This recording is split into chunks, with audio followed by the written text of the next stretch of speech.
রাম বা কোটা আছে, আপনি তো এখন আর কোনো কিছুতেই বিলং করতেছেন না। তাহলে আপনার রাজনৈতিক ভবিষ্যৎটা কি? মানে আমি যদি সহজ করে ব্যাপারটা বলি, যে 5 বছর পর আপনি আপনাকে কোথায় দেখতেছেন? মানে আপনি সংসদে ভালো ভালো কথা বলতেছেন, পয়েন্ট অফ অর্ডারে দাঁড়াচ্ছেন, আপনি নোটিশ দিচ্ছেন, কিন্তু এটা কোথায় যাচ্ছেটা কোথায়? এবং এর জন্য কিন্তু আপনাকে বড় স্যাক্রিফাইস করতে হচ্ছে। আপনি কিছুক্ষণ আগে বললেন যে 3 বা 4 লাখ টাকা, কারণ আমার বন্ধুরা, আমি খুব ভালো করেই জানি আপনি যেরকম পরিচিত মানে লয়ার, তার ফলে আপনার জন্য এটা আরো সহজ। তো এই স্যাক্রিফাইসটা করে আপনি আসলে কি কি করবেন আসলে, আপনার বা কি পাবেন? আমার এখন 1 নাম্বার কাজ, বিশ্বাস করেন আর কিছু না, আমার এলাকার উন্নয়ন। ওকে। আমি এই মানুষগুলোর কাছে দায়বদ্ধ, ওয়াদাবদ্ধ, ঋণী। এই ঋণটা সার্বিক ঋণ। আমার এলাকার মানুষ একেবারে প্রান্তিক মানুষ খালেদ ভাই, হয়তো সারা বছর ও চিকিৎসার জন্য বা আগামী বছরের জমিটা নিবে সেই জন্য 50,000 টাকা জমাইছিল, ময়লা পুরানো নোট খালেদ ভাই আমার হাতে এসে দিয়ে গেছে। আপনি যদি বলেন আবেগ, এই মানুষগুলাকে আমি আমার জীবনের চেয়ে বেশি ভালোবাসি। আমার সম্মান, আমার মর্যাদা, আমাকে যতভাবে অপমান করা হয়েছিল তার জবাব আমার এলাকার মানুষ দিয়েছে। ওদের কাছে আমার ব্যক্তিগত ঋণ আছে, এই ঋণটা আমার শোধ করতে হবে। আমি আপনার আবেগটা বুঝতে পারি রুমিন, আপনাকে তো আসলে কয়েকটা ফ্রন্টে যুদ্ধ করতে হয়েছে, এটা একটা ডিফারেন্ট, মানে কখনো কখনো আপনার নিজের ছায়ার বিরুদ্ধে আপনার যুদ্ধ করতে হয়েছে। আপনি জানতেনও না যে কে আসলে আপনার লোক, কে আপনার লোক না, এখানে কে মানে কে বন্ধু কে শত্রু কে বন্ধু কিছু জানি না। জানা। কিন্তু আমার প্রশ্ন হচ্ছে, আপনি এলাকার উন্নয়নের কথা বলতেছেন, একটা এমপির কাজ কি আসলে এলাকার উন্নয়ন করা? মানে আমি হ্যাঁ, তাহলে তাহলে আপনি আপনি ওই পথেই কেন, মানে মানে আমাদের পলিটিক্যাল পুরো স্ট্রাকচারটা রিফর্ম না হওয়া পর্যন্ত আমার আমার আমি একা একটা সিস্টেমে বাইরে যেতে পারবো না। ধরুন ওরা তো স্বপ্ন দেখেছে যে আমি ওদের জন্য এই রাস্তাটা করব, এটা আমার কাজ হোক আর না হোক, প্রচলিত রাজনীতিতে এটাই এমপির কাজ হিসেবে ধরা হয়েছে। ল মেকিং, পলিসি মেকিং, এখানে আমি আমার সর্বোচ্চ এফোর্ট দিব, দিয়ে হয়তো আমাকে ডাবল দৌড়াতে হবে, দ্বিগুণ হয়তো দূরত্ব অতিক্রম করতে হবে, কিন্তু আমি দুটোই করব, কারণ ওটা আমার রিয়েল কাজ, আমার policy making and law making এ অবদান রাখা, সেটা যেমন আমি করব। একই সঙ্গে আমার এলাকার মানুষ, এরা আমার রক্তের সম্পর্কের চেয়েও অনেক আপন, এদের জন্য আমার করতে হবে। আমার এলাকায় এত প্রান্তিক মানুষ আছে খালেদ ভাই, আমাদের দুটো ইউনিয়ন, বিশেষ করে পাকশিমুল আর ওরাইলের গ্রামগুলো, জয়দরকান্দি, তেলিকান্দি, ফতেপুর, পরমান্দপুর, ওই দিক দিয়ে রানীদিয়া, রাজাপুর, কাকরিয়া, ধোবাজাইল, ধামাউর, আমি চোখের সামনে দেখতে পাচ্ছি। এই মানুষগুলো হাঁটতে মানে ওদের রাস্তা নাই কোনো, ওরা মোটর সাইকেলে চলে।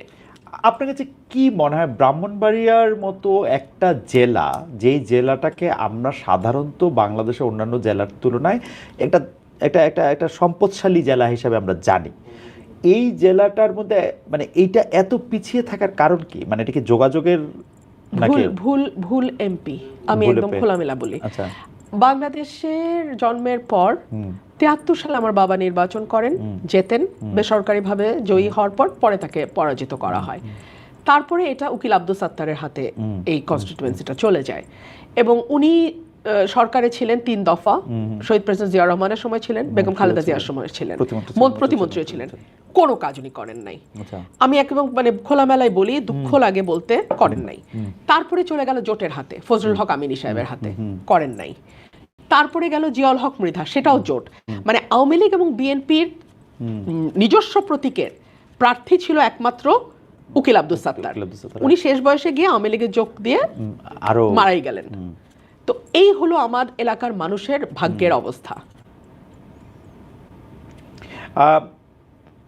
কিন্তু সরকারের বা রাষ্ট্র মানে সার্বিক যে উন্নয়নের যে জাল, সেটার মধ্যেও এই জায়গায় কখনো পড়ে না, আসছে নাই। কারণ 15-17 বছর তো ধরেন আওয়ামী লীগ ছিল, এবং আমরা সবসময় মনে করতো যে এরা তো আমাদেরকে ভোট দেয় না, এটা তো বিএনপি অধ্যুষিত এলাকা, এদেরকে এত উন্নয়নের কি আছে। আমি তো খুলনা গেছি কয়েকবার, বরিশাল গেছি, আমি তো দেখেছি এটা বিদেশের মতো করে ফেলেছে। আওয়ামী লীগ বিদেশের মতো করে ফেলেছে। রাজশাহী আল্লাহ দেখার মতো খালেদ ভাই। আর সেখানে যখন আমি আমার এই গরিব এলাকাটাতে আসি, আমার এত কষ্ট লাগে মানুষগুলোর জন্য। কিন্তু মানে এই এলাকাটা কিন্তু অনেক উন্নত হওয়ার কথা, থাকার কথা, কারণ মানে কুমিল্লা বোর্ড হিসাবে মানে অনেক কিছুর মধ্যে অনেক গুরুত্বপূর্ণ ছিল। যাই হোক, আমরা শেষ পর্যায়ে চলে এসেছি। আমরা একটু আপনার কাছে একটু জানতে চাই যে আমরা শুনতে পাচ্ছি মানে কোনো একটা পাখি এসে আমাদের বলে যাচ্ছে যে আপনাকে ডেপুটি স্পিকার করা হবে, আপনাকে কোনো একটা মন্ত্রী হওয়ার অফার দেওয়া হইতে পারে, বিএনপি নানাভাবে চায়, যেটা আপনি আসলে একটু বলতেছিলেন যে ঘরের মেয়ে ঘরে ফিরে আসুক। এগুলি কি আপনি পাইতে শুরু করছেন, বিবেচনা করতে শুরু করছেন, এগুলি আপনি কিভাবে ভাবতেছেন? আমি কিছুই পাই নাই। আচ্ছা, ইলেকশনের আগে পেয়েছি, ইলেকশনের পরে আর আমি ইলেকশনের পরে। আচ্ছা, যদি আমি এরকম বলি যে আপনি যেহেতু স্বতন্ত্র, আপনার জন্য কিন্তু জামায়াত এনসিপি জোটের জায়গাও উন্মুক্ত। তো যেহেতু এইবার এসে এটা আবার খুব বেশি শুনতেছে যে এটা আদর্শের জোট না, এটা হচ্ছে একটা নির্বাচনের জোট, একটা মোর্চা, সেই ক্ষেত্রে কি আপনি ওইটা বিবেচনা করবেন যে মানে জামাতে ইসলামী এনসিপি জোট, সেইটাও আপনি বিবেচনা করতে রাজি না? আপনার রাজনীতিটা যদি বলি যে আপনার রাজনীতিটা কি ধরনের রাজনীতি হবে, মানে আপনি কি সব কিছু মানে আপনি কি বিএনপি রাজনীতিটা করবেন, যেটা হচ্ছে আপনি দীর্ঘদিন টেলিভিশন আপনি বলতে চেয়েছেন যে আপনি বিএনপি রাজনীতির স্কুলের একজন মানে আমি বলবো যে একজন সাংঘাতিক রকমের সুন্দর করে বলা আলোচকও বটে, জাতীয়তাবাদ থেকে শুরু করে মানে সব মানুষের সব দলের জন্য একটা বহু দল বহু মতের যে একটা ধারণার রাজনীতি বিএনপি, যেটা রাষ্ট্রপতি মানে প্রয়াত রাষ্ট্রপতি জিয়াউর রহমান যেটা করেছেন, সেই রকম আপনার রাজনীতিটা কি হবে আসলে? আপনি কি আওয়ামী লীগের রাজনীতি করবেন, বিএনপি রাজনীতি করবেন, সমাজতন্ত্রের রাজনীতি করবেন, নাকি জামাত ইসলামের রাজনীতি বা ধর্মের রাজনীতি করবেন? মানে এটাকে আপনি ঠিক করছেন, সেইটা কিরকম, সেটা কি আপনি ভাবছেন? হ্যাঁ, ভেবেছি। আচ্ছা, জাতীয়তাবাদ তো ডেফিনেটলি, এটা তো আমার পরিচয়, এবং আমার কাছে সবার আগে বাংলাদেশ, কিন্তু সবার জন্য বাংলাদেশটা খুব জরুরি।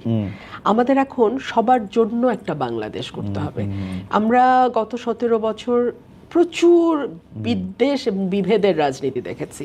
Divide and rule, divide and rule, divide on the basis of মুক্তিযুদ্ধের চেতনা, divide on the basis of কোন এলাকা। এত ডিভাইডেশন আর বাংলাদেশ নিতে পারবে না। ছোট দেশ, ঘনবসতি, সবার জন্য বাংলাদেশ খুব জরুরি। এক, দুই হচ্ছে welfare politics. Welfare politics difficult বলেই মানুষ কিন্তু ওয়েলফেয়ার পলিটিক্সের যে আইডেন্টিটি পলিটিক্সটা বেশি পছন্দ করে, বেশি চলে, বিশেষ করে আমাদের মতন দেশে, সাবকন্টিনেন্টে। হ্যাঁ, ধর্মের কার্ড বেশি চলে, জাতীয়তাবাদের কার্ড বেশি চলে, কিন্তু আমার মনে হয় যে ওয়েলফেয়ার পলিটিক্সটা নিয়ে কথা বলার খুব জরুরি সময় এটা। এবং আমি ওয়েলফেয়ার পলিটিক্সটা আমি আমার ছোট্ট কনস্টিটিউয়েন্সি দিয়ে শুরু করব, এবং আমি এই কঠিন পলিটিক্সটাকেই আমি নার্চার করব, নারিশ করব, এবং এটাকেই আমি স্টাবলিশ করার চেষ্টা করব। ওকে, আপনার কাছে কি মনে হয় যে আপনি এইটা করতে গেলে আপনার বড় চ্যালেঞ্জ কোন দিক থেকে আসতে পারে? যেমন আমরা কিন্তু যদি সাদামাটা ভাষায় বলি যে এই 15 মাসে আপনি কিন্তু অনেকভাবে আক্রান্ত হয়েছেন, সামাজিক মাধ্যমে আক্রান্ত হয়েছেন, সামনাসামনি আক্রান্ত হয়েছেন, আপনার আচরণের জন্য, আপনার বকাঝকার জন্য, আপনি অনেক গালাগালি দেওয়ার জন্য আপনি আক্রান্ত হয়েছেন, কিন্তু বেসিক্যালি আপনাকে কিন্তু আক্রমণ করা হয়েছে, আপনি আক্রমণ থেকে মুক্ত ছিলেন না। সেই আক্রমণের শিকারটা আপনি আসলে কয়েকটা জিনিসের কারণে এটা হয়েছেন, এটা কিন্তু একদম যে কারণ আপনি নারী, কারণ আপনি হচ্ছেন অনেক বেশি স্বাধীনচেতা, কারণ হচ্ছে আপনি সব মানুষের সমান অধিকারের কথা বলেন, কোনো নির্দিষ্ট জাতিগোষ্ঠী। এইটা আপনি এখন কেমনি অতিক্রম করবেন? বাংলাদেশের মানুষ তো মনে হয় আপনার বিপরীত স্কুলটাই চায়, নাকি সোশ্যাল মিডিয়া দেখলে এরকম মনে হয়? এটা মনে হয়, এটা আমি আরেকটা জায়গায় আমার আলোচনা করেছি আমি, যে আমরা না নয়েজি পিপল দেখি চারপাশে, কিন্তু ওরা কিন্তু সংখ্যায় কম। হ্যাঁ, মেজরিটি কিন্তু আপনি দেখবেন, এই যে আমি বললাম সবার জন্য বাংলাদেশ, সবাইকে নিয়ে বাংলাদেশ, এটাই কিন্তু মেজরিটি মানুষ পছন্দ করে, কিন্তু বলে না। সুযোগ দেন, ব্যালটে কিন্তু বলে দিচ্ছে, ব্যালটে কিন্তু তারা সিদ্ধান্ত দিয়ে দিচ্ছে। সো মানুষ যারা ফেসবুকে অনেক হইচই করে, তাদেরকে দেখি বলে আমরা মনে করি তারাই বোধহয় ডমিনেন্ট ফোর্স, তারাই বোধহয় majority. But no, majority people হচ্ছে সাইলেন্ট। তারা সুযোগ পেলে তাদের মতামতটা চুপে চাপে ভোটে দিয়ে দিবে, কিন্তু অত শোরগোল তারা ফেসবুকে করবে না। আচ্ছা ফারহানা, আমি জানি না আপনি কতটুকু বলতে পারবেন, আপনি যে ধর্ম, মাথায় কাপড় দেওয়া, আলাদা একটা চেহারা, এটাকে আপনি ভোটের মাঠে কেমনে ডিল করলেন? এবং যেখানে এখানে একজন খুবই বয়স্ক ক্লেরিক ছিলেন এখানে, যিনি খুব জনপ্রিয় ওয়াজ করার জন্য, তিনি জনপ্রিয়, তার ব্যয় জনপ্রিয়, মানে ওনারা অনেক পারিবারিকভাবেই অনেক জনপ্রিয়, এটাকে আপনি কিভাবে ডিল করলেন? মানুষ আপনাকে জিজ্ঞেস করে নাই যে মা তুমি ভোট চাইতে আসছো কিন্তু তুমি তো আমাদের মতো না, না এরকম বলে নাই? একদম না, শিওর বলে নাই? একদম না খালেদ ভাই। এটা কেমনে সম্ভব? মানে ওইখানে তো আমরা শুনছি যে তারা না না না না একদম না খালেদ মানে ভাই, আমাদের একদম বয়স্ক মা খালারাও বলে নাই, কেউ বলে নাই খালেদ ভাই। আমরা না আসলে ফেসবুকের ওয়ার্ল্ডে থাকতে থাকতে আমরা মনে করি ওটা রিয়েল। না না খালেদ ভাই, বট আইডির রাজত্ব ফেসবুকে। আমাদের গ্রামের যে সাধারণ মানুষ, গরিব মানুষ যারা, খেটে খাওয়া মানুষ যারা, ওরা অনেক উদার মনের, অনেক স্বচ্ছ এবং অনেক স্পষ্ট ওদের চিন্তা। ওরা কিন্তু আমাদের মতো এত কনফিউজড না। আমার যে গ্রামের ভাই খুবই মুসল্লি, যার সাদা দাড়ি আছে, মাথায় টুপি আছে, গায়ে পাঞ্জাবি আছে, উনি আপনাকে কি করে মানে মানে উনি আপনাকে, আপনি উনাকে কি করে ডিল করেন, বা উনি আপনাকে কি বললো ইলেকশনের সময়? ভালো, একদম খুবই স্বাভাবিকভাবে আমি ওনাকে বলেছি যে ভাই এবার ভোটটা আমাকে দিয়েন, একটু চেষ্টা করি, 5 বছর, না পারলে আর আসবো না আপনাদের কাছে। এবং দিয়েছে তার প্রমাণ তো। হ্যাঁ, 17,000 ভোট পেয়েছেন আপনি? না, 1,17,18,000 1,18,000 ভোট পেয়েছেন আপনি। 46,000 মানে কত, 24,000 ভোটের ব্যবধানে জিতেছেন? 38,000 ভোটের ব্যবধানে জিতেছেন। আমার 1,18,000 আপনি ভোট পেয়েছেন, কিন্তু এটা একটা, কিন্তু আপনি কিন্তু একটা মানে কি বলে যে একটা গবেষণার, কারণ বাংলাদেশে যখন আমরা শুনতেছিলাম যে বাংলাদেশ ধীরে ধীরে আসলে অনেক বেশি মৌলবাদের নিগড়ে, অনেক বেশি ওইটার মধ্যে, তো আপনি একটা প্রত্যন্ত অঞ্চলে, যেটা বর্ণনা আপনি নিজে দিচ্ছেন, সেখানে আপনি এটা ফিল করতেছেন যে এইটা মানে আমার মতে যে কোনো একজন ক্লেরিক, যে যখন পাকিস্তান আমলে ফাতেমা জিন্নাহ ভোটে দাঁড়াইছিলেন পাকিস্তানের প্রেসিডেন্ট পদে, আর ওইদিকে দাঁড়াইছিলেন হচ্ছে আইয়ুব খান, তো ওই ক্লেরিক বলছিলেন যে আইয়ুব খানের পুরুষ হওয়া ছাড়া আর কোনো গুণ নাই, আর ফাতেমা জিন্নাহর মেয়ে হওয়া ছাড়া আর কোনো দোষ নাই। আপনি এই দোষ কেমনে কাটাইলেন? মানে একটা মজার ঘটনা বলি। আমি তো টিপ দেই সব সময়, তো এলাকাতেও দেই। তো আমার সাথে একটা ছোট্ট ছেলে থাকে, ও এসে একদিন সকালবেলা আমার পা চেপে ধরছে, আম্মা পা ছাড়বো না। বলছি কি হয়েছে বল, কি কিছু করছিস তুই? না কিছু করি নাই। তো বল না, তুই কি বল না। আম্মা টিপটা দিয়ে বাইরে না। তারপরে আমি বলছি বাবা আমি এইটাই বাবা, আমাকে এইভাবেই নিতে দে, মানুষ যদি আমাকে নেয় এইভাবেই নিবে, আমার কাজের মধ্যে দিয়ে আমি টিপ দিলাম না এইটা যেন মানুষের মানে প্রথমে মাথায় না আসে, আমার কাজটা করতে দে, তুই দেখ মানুষ দিবে। সে তো আর আমার পাছায় না, আম্মা আপনি হাইরা যাবেন, আম্মা আপনি দিয়েন না, আম্মা আপনি দিয়েন না। কি হলো, মানুষ তো তাকালো না, মানুষ তার ভালোটা কোথায় বিশ্বাস করতে পারে সেটা সে ঠিকই বুঝলো। আপনার কি মনে হয় যে আমাদের মেয়েরা কি আপনার ফাইটটা তো সবার পক্ষে করা সম্ভব না, কিন্তু আমাদের আসলে এরকম একটা পৃথিবী করতে হবে, এরকম একটা দেশ করতে হবে যে আমাদের মেয়েদের এত কঠিন ফাইট না করতে হবে। আপনি কি এটার ব্যাপারে আশাবাদী? এটা আমার প্রায় শেষ প্রশ্ন। আমি এখনো খুব আশাবাদী না। কেন আশাবাদী না আপনাকে বলে শেষ করি। জামাতে ইসলাম 0% মেয়েকে নমিনেশন দিয়েছে। জামাতে ইসলাম এটা পরিষ্কার বলেছে তারা নেতৃত্ব পর্যায়ে নারী দেখতে চায় না, এটা তাদের দলের পলিসি না। যেই মেয়েরা এটা মেনে নিয়ে জামাত করেছে তাদের ব্যাপারে আমার পূর্ণ শ্রদ্ধা আছে, কারণ অন্তত এখানে এই ট্রান্সপারেন্সিটা আছে। যারা যাচ্ছে তারাও জানে যে তারা আমির হবেন না, সেই অ্যাসপিরেশন, আশা, আকাঙ্ক্ষা কোনোটাই তাদের মধ্যে নাই। কিন্তু আপনি যখন একটা লিবারাল পলিটিক্সের কথা বলবেন, আপনি যখন মুখে বলবেন নারী পুরুষ সমান, কিন্তু নমিনেশন দেওয়ার সময় পিতৃকোটা বা স্বামী কোটায় 3% দিয়ে থামবেন, সেটা তো একটা মানে সাদা চোখের মুনাফেকি। এই মুনাফেকি জানলে তো আমার মতো মেয়ে যেতাম না। এই মুনাফেকিটা বাংলাদেশে বন্ধ হওয়া দরকার। আচ্ছা, এই প্রশ্নের একটা লেজও করি আর কি, সেইটা হচ্ছে যে ডক্টর মোহাম্মদ ইউনূসের সরকারের ক্ষেত্রে তো আমাদের এই ব্যাপারটা অনেক বড় আশা ছিল যে আমাদের মেয়েদেরকে আমরা মানে এই এত ফাইট এত কিছু আর করতে হবে না। তারা দুই একটা ভালো কাজও করছে, ফুটবল খেলার আয়োজনটা তারা নির্বিঘ্ন হইতে দিছে, কিন্তু এমন অনেক কিছু করছে বা অ্যালাউ করছে যেটা আসলে চিন্তাও করা যায় না। মানে এইটা উনি কেমনে অ্যালাউ করলেন, ডক্টর ইউনূস বা তার সরকার এটা কেমনে অ্যালাউ করলো, কিসের জন্য? মানে দেখেন, আপনি বিএনপির বা জামায়াতের তো পরে গিয়া ভোট চাওয়ার ব্যাপার আছে, ওদের এটা কোন দিকে হাওয়া এটা বোঝার দরকার আছে। ওদের কি হয়েছিল? উপদেষ্টা তো আর ভোট যেতে যাবে না, ওদের কেন এত পপুলিস্ট হইতে হইলো? আমরা যত সহজে আজকে বলে ফেলছি ওরা ভোট চাইতে যাবে না, এটা কি শুরু থেকেই তাদের মাথায় ছিল কি না এটা কিন্তু আমরা জানি না। আমরা জাস্ট অ্যাজিউম করছি যে ওরা মুখে অনেকবার বলছেন, আমরা মুখের কথা বিশ্বাস করব না, যাই বলুক। আচ্ছা, মুখে তো আরো অনেক কথাই বলছে। হ্যাঁ, তো ওনাদের ভেতরে কি আসলে আদতে কি ইচ্ছাটা ছিল আমরা জানি না, কারণ আমরা 10 বছর 5 বছর চিরজীবন এগুলো শুনেছি। দুই হচ্ছে গভর্নমেন্টের ভেতরে ফোর্স কাউন্টার ফোর্স হয়তো থাকে। আমি তো গভর্নমেন্টের জীবনে ছিলাম না, আমার সারা জীবনে বিরোধী দলের রাস্তা দিয়ে এইবারও তাই। আচ্ছা, তো এখন ফোর্স কাউন্টার ফোর্সে কোন ফোর্সটা ভেতরে গিয়ে জয়লাভ করেছে আমি জানি না। 3 হচ্ছে আমি তো এটা ভাবতেই পারি যে এরকম একটা আনঅফিশিয়াল একটা শক্তিকে মাঠে রাখতে চেয়েছিল সরকার, তাদের সুবিধা মতো যখন তখন মাঠে নামানোর জন্য, যেভাবে ইচ্ছা ব্যবহার করার জন্য। বেঁচে ফারহানা, আমাদের আর কোনো প্রশ্ন নাই, কিন্তু আমি একটা মানে আপনাকে একটু 30 সেকেন্ড একটু বলতে বলি। সেইটা হচ্ছে যে আমাদের যেসব বাচ্চারা আপনাকে খুব অনুসরণ করেন, মানে এই তরুণ প্রজন্মের মধ্যে যারা আসলে যাদের বয়স 20-22-এর মধ্যে, যারা আপনার মধ্যে থেকে এক ধরনের শক্তির জায়গা থেকে, তাদের জন্য আপনি আসলে কি বলবেন? মানে কোনো মানে আপনি যদি বলেন আর কি 30-40 সেকেন্ড 50 সেকেন্ড আপনি যখনই বলেন যে মানে বাংলাদেশটা নিয়ে কি তারা খুব আশাবাদী আসলে হইতে পারবে, বাংলাদেশটাকে আসলে খুব একটা সুন্দর দেশ হিসেবে থাকবে, নাকি তাদের আসলে তাদের জন্য আপনি কি বলবেন?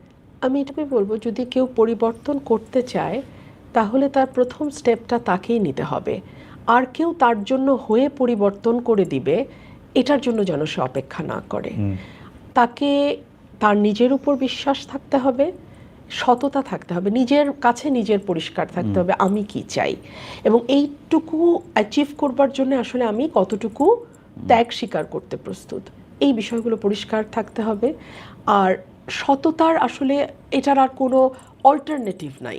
নিজের কাছে এবং অপরের কাছে আপনি সৎ থাকেন এবং নিজের যোগ্যতার উপরে আস্থা রাখেন। প্লিজ অন্য কোনো শর্টকাটে যাবেন না, কারণ শর্টকাটে হয়তো আপাত একটা কিছু হচ্ছে, এটা কখনোই আপনাকে একটা সিমেন্টেড দেবে না, প্ল্যাটফর্ম দেবে না। আপনাকে যদি একটা স্থায়ী প্ল্যাটফর্ম করতে হয় আপনি লম্বা পথটা নেন, কিন্তু পরিশ্রমের পথটা নেন, শর্টকাটে কখনো যাবেন না। বেঁচে ফারহানা, আমরা শেষ করে দিছি, কিন্তু আমি এতক্ষণ যেহেতু আপনার সাথে কথা বলতেছিলাম সেজন্য আমি এদেরকে ছাড়া আর দেখি নাই, আমাদের মানে মন্তব্যগুলি একটু দেখি না আমরা, একটু আপনি যদি একটু অনুমতি দেন তাহলে একটু মন্তব্যগুলি একটু দেখি। একটা মন্তব্য অনেকবার দেখতে পাচ্ছি, খালেদ ভাই তারেক রহমানকে প্রশ্ন করতে আপনি যেরকম নতুজানো হয়েছিলেন, তারপর আপনার সাংবাদিকতার নৈতিকতা কতটুকু থাকে তা জানাবেন। সাংবাদিকতা নৈতিকতা থাকে কারণ আমি নতুজানো হই নাই, মানে আপনার কাছে মনে হয়েছে যে সেটা তো আপনি বলতেই পারেন। আরেকটা হচ্ছে যে এরকম কথাই বারবার বলতেছেন, আপনি বিএনপির দেখা থেকে সংবিধান সংস্কার পরিষদের সদস্য হিসেবে প্রশ্ন করেছেন, এই প্রশ্নের জবাব আপনি অনেকটা দিয়েছেন।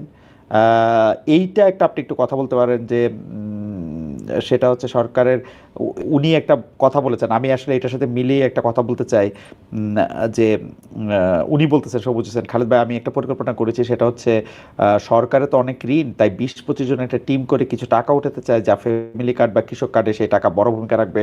এই ফ্যামিলি কার্ড সম্পর্কে আপনি কি মনে করেন?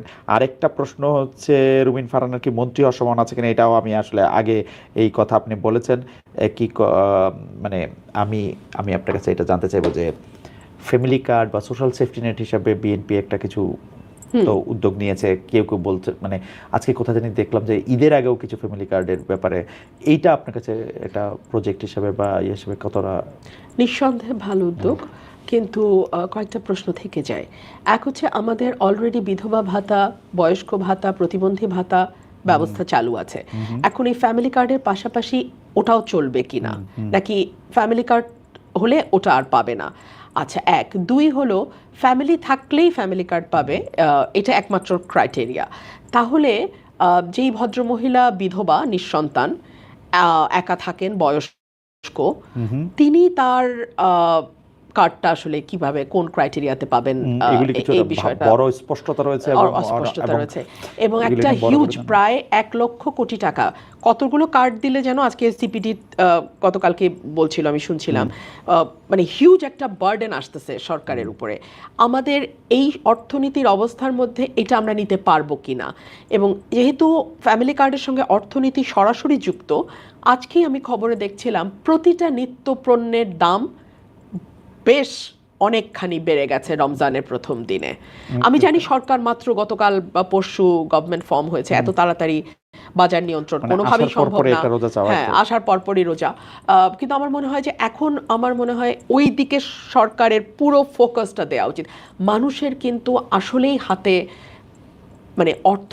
নাই মানুষ বাজারে যাচ্ছে এবং আমি আজকে বলতে শুনলাম একজনকে যে আমি একটা লেবু কিনে এসেছি সো মানুষ কিন্তু ভালো নাই স্বস্তিতে নাই কিন্তু আমি একটা রেগুলার জিনিস আসলে একটু বুঝতে চাই যে একজন প্রশ্ন করতেছেন যে আমাকে প্রশ্ন করতেছেন যে আপনারা দুজন স্পষ্টবাদী কিন্তু সরকার সমালোচনা করবেন সরকারের সমালোচনা তো মানে আমি ক্ষমতাকে প্রশ্নই করতে চাই ক্ষমতাকে নানা ধরনের ভাবে আমি এটা হয়তো করবো রুমিন তো আরো বেশি করে নিশ্চয়ই করবেন কিন্তু আমি একটু ডেভিলস অ্যাডভোকেট হিসেবে বলি রমজান মাসে যেভাবে আমাদের ডেইলি ইনটেক আমরা বাড়াই সেই ক্ষেত্রে প্রডিউস তো আর ওরকম বাড়ে না বাজারে যদি এরকম চাহিদার চাপ থাকে তাহলে তো আপনার লেবু একটাই কেনার কথা তাই না মানে এটা আসলে কি মানে এটার সমাধান কি এটার সমাধান কি অ্যাবসলিউটলি ডিমান্ড সাপ্লাইয়ের একটা ব্যাপার তো ইকোনমিক্সে আসবেই কিন্তু সেই সাথে আমাদের ঘাটে ঘাটে ঘাটে ঘাটে যেভাবে একটা চাঁদার প্রচলন আছে হ্যাঁ আপনি যদি ওটা বন্ধ করতে পারেন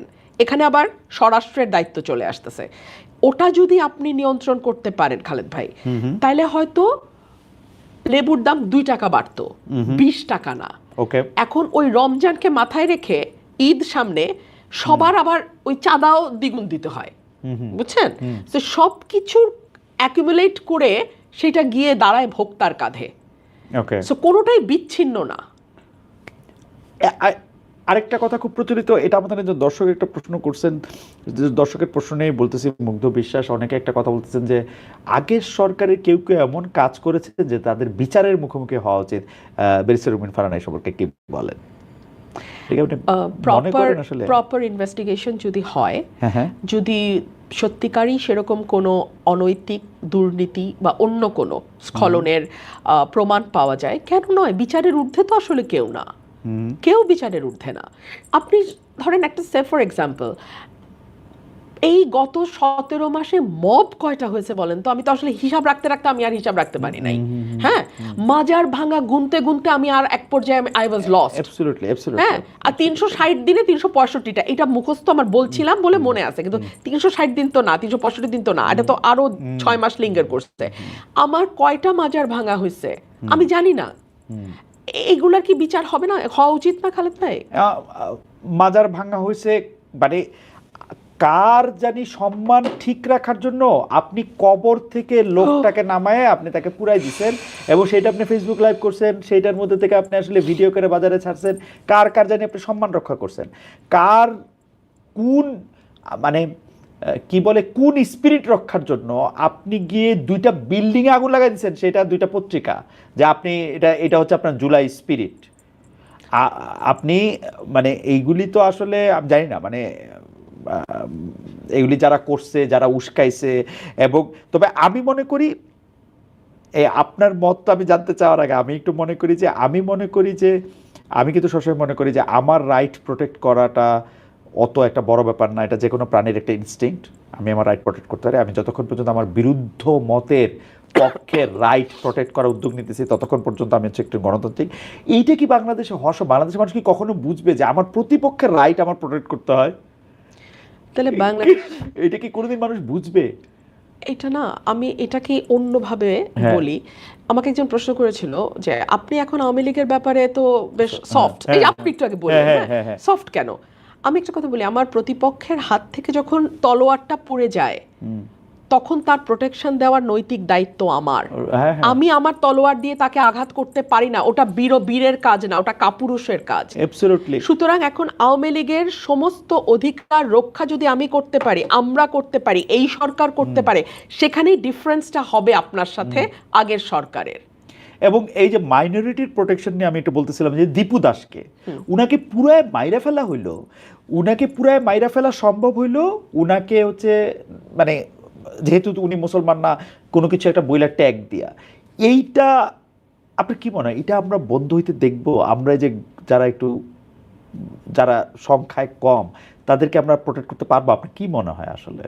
আমাদের খুব শক্ত একজন শাসক দরকার, এবং জিয়াউর রহমান সাহেবের মতন একজন শাসক দরকার আমাদের, যিনি ব্যক্তিগত হিসাব, লোভ, লালসা, ক্ষমতা এই সকল কিছুর ঊর্ধ্বে উঠে দেশটাকে ভালোবেসে দেশটাকে ট্র্যাকে আনার চেষ্টা করবেন, এইটুকুই আমি বলতে পারি।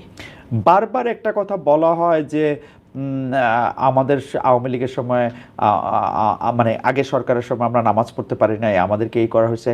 আমার কাছে তো মানে দু একটা আমি কোনো কিছু নিয়ে তর্ক করতে চাই না, কিন্তু ঘটনা হইতেছে যে আমারে কোনো কিছু করতে দেওয়া হয় নাই, এই জন্য আমি তো আরো বেশি করে এই সময় এসে করতে দিব। এইটা কি আমাদের কোনো ক্যাম্পেইন করার কোনো কিছু বোঝানোর? আপনি তো এবার হাটে মাঠে ঘাটে ঘুরলেন, আপনার কাছে কি মনে হলো এটা কি মানুষ বোঝে? মানে বাংলাদেশের যে গ্রামগুলির কথা আপনি বললেন সেই গ্রামের মানুষেরা কি তাদের মানে অন্য ধর্মের ভাইদের বা অন্য বিশ্বাসের মানুষদের প্রোটেক্ট করে? আমি আমার এলাকায় দেখেছি একেবারে সাধারণ মানুষ কিন্তু স্বচ্ছ এবং পরিষ্কার এবং তারা সৎ। আমার এলাকায় সন্ধ্যা হলেই নিয়মিত ওয়াজ হবে, হ্যাঁ, তারপরে ৯টা 10টা থেকে রাত্র 3টা পর্যন্ত কীর্তন হবে, একেবারে আওয়াজ করে। আমার বাসা থেকে তো আমি বল্লাবাড়ির কীর্তন প্রতিদিন শুনি এবং আমার খুব ভালোও লাগে। রাত্র 2টা 3টা পর্যন্ত কীর্তন হবে। আর এই যে আপনার ওই অক্টোবর মাস থেকে শুরু হবে ফেব্রুয়ারি পর্যন্ত বাউল মেলা। গত বছর মেলা বন্ধ করছিল, আমি গিয়ে পিটায়া মেলা আবার শুরু করেছি। সো মানে ওখানেও আমাকে চিৎকার করে মানে লাঠি হাতে যেতে হয়েছে, এন্ড আই ওয়েন্ট দেয়ার। ওকে, তো আমি মেলা আমার এখানে কোনোভাবেই বন্ধ হতে দেব না। মেলাও চলবে, ওয়াজও হবে, কীর্তনও হবে। হাফিজুল ইসলাম শাওন উনি বলতে মন্ত্রণালয়ের পররাষ্ট্র মন্ত্রণালয় ভারত আর আমেরিকার নিয়ন্ত্রণে কথাটা। আমি যদি মানে এটা নিয়ে আপনার মন্তব্য আমার মতো আমি করি, যদি খলিলুর রহমান মানে ইন্ডিয়া বা আমেরিকার লোক হয়ে থাকেন, আমি এইটার জবাবদিহি দাবি করি হচ্ছে ডক্টর মোহাম্মদ ইউনূসের কাছ থেকে। কারণ ডক্টর মোহাম্মদ ইউনূস এটা ইন্ট্রোডিউস করছেন ওনারে, এবং উনার ছেলে সেটা ওনার জানা উচিত ছিল, এবং ওনার এটা বোঝা উচিত ছিল হাই রিপ্রেজেন্টেটিভ ফর রোহিঙ্গা, তারপরে গিয়ে হচ্ছে যে নিরাপত্তা উপদেষ্টা যেটা দরকার। মানে আপনি কি মনে করেন আসলে এই যে এই প্রশ্নটা আমি ইচ্ছা করলে এড়াই যেতে পারতাম, কিন্তু এটা আসলে একটা প্রশ্ন, তাই না? মানে খুবই গুরুত্বপূর্ণ প্রশ্ন। মানে কেন, এবং এইটা যদি হয় তাহলে তো আমাদের কপালে দুঃখ আছে। আরেকটা হইল যে আপনি কোনো রাজনৈতিক দল করবেন কিনা, অনেক প্রশ্ন আসছে সেটা। এটা যদি আপনি এটা বলেন যে আপনি একটা আলাদা রাজনৈতিক দল করার ইচ্ছা আপনার আছে কিনা? আপাতত নেই। এইটার কারণটা একটু বলবেন যে আপনি কেন রাজনৈতিক দল না করে একটু ইন্ডিভিজুয়াল জায়গা থেকে জিনিসটা আপনি চিন্তা করতেছেন? আপনি এলাকার আপনার কথা শুনেও কিন্তু আমার কাছে মনে হচ্ছে আপনার চোখের সামনে আপনার গ্রাম, আপনার কনস্টিটিউশন এটা ভাসতেছে। এটা কারণটা কি, মানে মাত্র আসছেন সেখান থেকে ওদের কথা খুব জলজল করবে, মানে সারা দেশের প্রেক্ষিতে আপনি কিছু করতে চান না? এই মুহূর্তে না। কেন না, আমি আপনাকে বলি, 5ই আগস্টের পর আমরা অনেক স্বপ্ন দেখেছিলাম একটা নতুন ধারার রাজনীতি, তাই না? কি দেখলাম? চাঁদাবাজিতে গিয়ে সেটা শেষ হলো। 10 লাখ টাকা চাঁদাবাজি, না দিলে মব, তৌহিদি জনতা গিয়ে মেয়েরা মাথায় ওড়না দিল না এটা নিয়ে চেঁচামেচি, এটাতে তো দেখলাম আমরা, তাই না? আমি আপনাকে বলি, দেশে আজকের এই অবস্থার পেছনে আমাদের আত্মীয় স্বজনদের অনেক দায় আছে। এটা আমি সবসময় বলি। কিরকম? শিক্ষিত মধ্যবিত্ত বলতে যেটা বোঝায় কালচার্ড এডুকেটেড মিডল ক্লাস, তারা একটা বড় অংশ ব্রেইন ড্রেইন হয়ে দেশের বাইরে চলে গেছে। নাই আমার পরিবারে আমি আর আমার আম্মার বয়স 90 আর আমি। সেই যে গত 60-70 বছর ধরে তারা বিদেশে পাড়ি জমানো শুরু করলেন শীতের পাখিরা, ওনারা কিন্তু আর দেশমুখী হলেন না। ওখানে ওনারা নিরাপদ জীবনযাপন করছেন। এখন বাংলাদেশে যারা রাজনীতিতে আসতে চাচ্ছে বিশেষ করে, তাদের ওই ভয়াবহ লোভের ক্ষুধা, ওই আগুন আমার পক্ষে মেটানো সম্ভব না। ওই দলের পরিণতি আরেকটা এরকমই হবে। ও সুতরাং আমি ভাই আমার এলাকার মানুষকে নিয়ে ওদের জন্য আমি কাজ করতে চাই। আমার অত বড় স্বপ্ন না, আমার স্বপ্ন ছোট। পাঠকদের প্রশ্ন থেকে এইটা একটা প্রশ্ন, এটা আমার মনেও এই প্রশ্নটা ছিল যে শিক্ষা ব্যবস্থা বা পাঠ্যক্রম, পড়ার বই যেভাবে শেখানো হইতেছে, এইটা আপনি কিরকম দেখেন? মানে এটা তো একটা মেসিভ সংস্কার হওয়া দরকার, কিন্তু আমরা দেখতেছি যে এইটা সংস্কার হওয়ার সময় এটাকে একটা পলিটিক্যাল লেন্সে দেখা হচ্ছে, মানে 2026-এর লেন্সে না, এটা যুক্তির লেন্সে না, এটা পলিটিক্যাল লেন্সে। মানে যেই সরকারের যখন যেটা তখন মানে মনে হইতেছে আমার এটাকে সামনে আনা দরকার, আমার এটাকে গ্লোরিফাই করা দরকার, এটাই করাচ্ছে। আপনি কি মনে করেন এর থেকে মুক্তি পাবে বাংলাদেশ? মানে এই সরকারকে এটার দিকে মনোযোগ দিবে? মানে শিক্ষামন্ত্রী একজনকে করা হয়েছে, তার সম্পর্কে সবচেয়ে বড় কথা তিনি দৌড়ায় নকল ধরতো, কিন্তু পুরো শিক্ষা ব্যবস্থা পুস্তকেরই করেন। মানে শিক্ষা ব্যবস্থা আপনি যেটা শিখলেন, কি শিখতেছে? পাঠ্যক্রমের অবস্থা বা আমরা যেগুলি পাঠ করতেছি তো ভয়াবহ অবস্থা। এইটা আমাদের এই সরকারকে ফেসবুক দিকে তাকিয়ে দেশ চালালে চলবে না। ওকে, হ্যাঁ, পপুলিস্ট অ্যাপ্রোচের দিকে গেলে হবে না। আমার মনে হয় দেশে এখনো শিক্ষা ব্যবস্থা নিয়ে যারা কাজ করেন, অভিজ্ঞ এক্সপার্ট আছেন, ওনাদের সঙ্গে বসে পুরো কারিকুলামটা রিভিউ করা দরকার।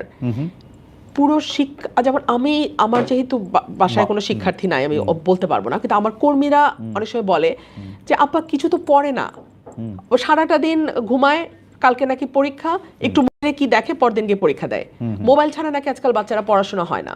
সো এইভাবে তো আসলে আপনি বিশ্বমান তো দূরের কথা, আপনি তো জাতীয় মানই শুদ্ধভাবে বাংলা, ইংরেজি বাদ দিলাম, ইংরেজি হয় না, শুদ্ধভাবে বাংলায় 4টা লাইন একটা বিএ পাস করা ছেলে লিখতে পারে না। আমি লিখতে দিয়ে ধাক্কা খেয়ে আপনাকে বলতেছি না, আমি তো সাংবাদিকতা লোক হিসাবে আমার তো দেখছি যতদিন এটা লেখার ছিল, 3টা শুদ্ধ বাংলা বাক্য পরপর লিখতে পারে এরকম লোকের সঙ্গে, তাই না? কোথায় দাড়ি দেয়, কোথায় কমা দেয়, আমি কিছু বুঝি না, অর্থ দাঁড়ায় না। তো আমার মনে হয় পুরো ব্যবস্থাটা আবার আমাদের ঠান্ডাভাবে ঢেলে সাজিয়ে শুরু করতে হবে। যে ডিম ভাজি, এগুলো নিশ্চয়ই জরুরি, ডিম ভাজি জানতে হবে আপনাকে, জীবনে চলতে হলে খাওয়া দাওয়া করতে হবে, কিন্তু ওইটা যেন আপনার শিক্ষা ব্যবস্থার ফোকাস না হয়। না, আমি আপনাকে আসলে আরো অনেকক্ষণ আগে শেষ কথা বলে তারপর দর্শকদের এটা আমি আসলে ভালো দেখতে পাচ্ছিলাম না, পরে দেখার পরে তারপর অনেকগুলি প্রসঙ্গ আপনার কাছে, কিন্তু বাংলাদেশের দর্শকদের অনেক বিষয় নিয়ে আসা আছে। আপনি সারা দেশের একটা দল করবেন কিনা, আপনি বিএনপিতে আবার যোগ দিবেন কিনা, আপনার আসলে পলিটিক্যাল ভবিষ্যৎ, আপনি শিক্ষা ব্যবস্থা নিয়ে আপনি কি মনে করেন, আপনি ধর্ম ব্যবস্থা নিয়ে আপনি কি মনে করেন। আমার শেষ প্রশ্ন দর্শকদের এই প্রশ্ন থেকে এটা করা, মানে দর্শকদের প্রশ্ন থেকে শেষ প্রশ্ন, সেটা হচ্ছে যে আপনি কি মনে করেন আসলে মানুষে যেটাকে আমরা হারমোনি বা একটা এটাকে কি বলবো, পারস্পরিক সৌহার্দ্যবোধ আনতে হলে আসলে কি করতে হবে? মানে আমি আর আপনি তো অবশ্যই ডিফারেন্ট, মানে আমি রংপুরের, আপনি ব্রাহ্মণবাড়িয়ার, আপনি মেয়ে, আমি ছেলে, ওইরকমভাবে নানাভাবেই তো আমাদের পার্থক্য করা যায়। আপনি একটা ধর্ম বিশ্বাস করতে পারেন, আমি আর একটা ধর্ম বিশ্বাস করতে পারি।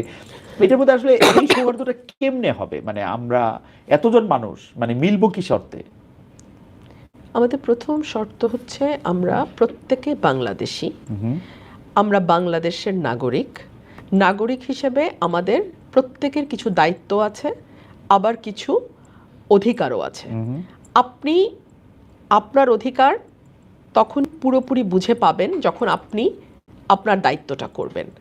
তফসিল ঘোষণার আগে হয়তো কিছু পরিবর্তন আমরা দেখতে পারি, সেই ক্ষেত্রে যদি সেই ধরনের যোগ্য, দক্ষ, কমিটেড লোককে আমরা উপদেষ্টা পরিষদে দেখতে পাই, তাহলে হয়তো আমরা আশা করতে পারি যে একটা ভালো নির্বাচন হবে।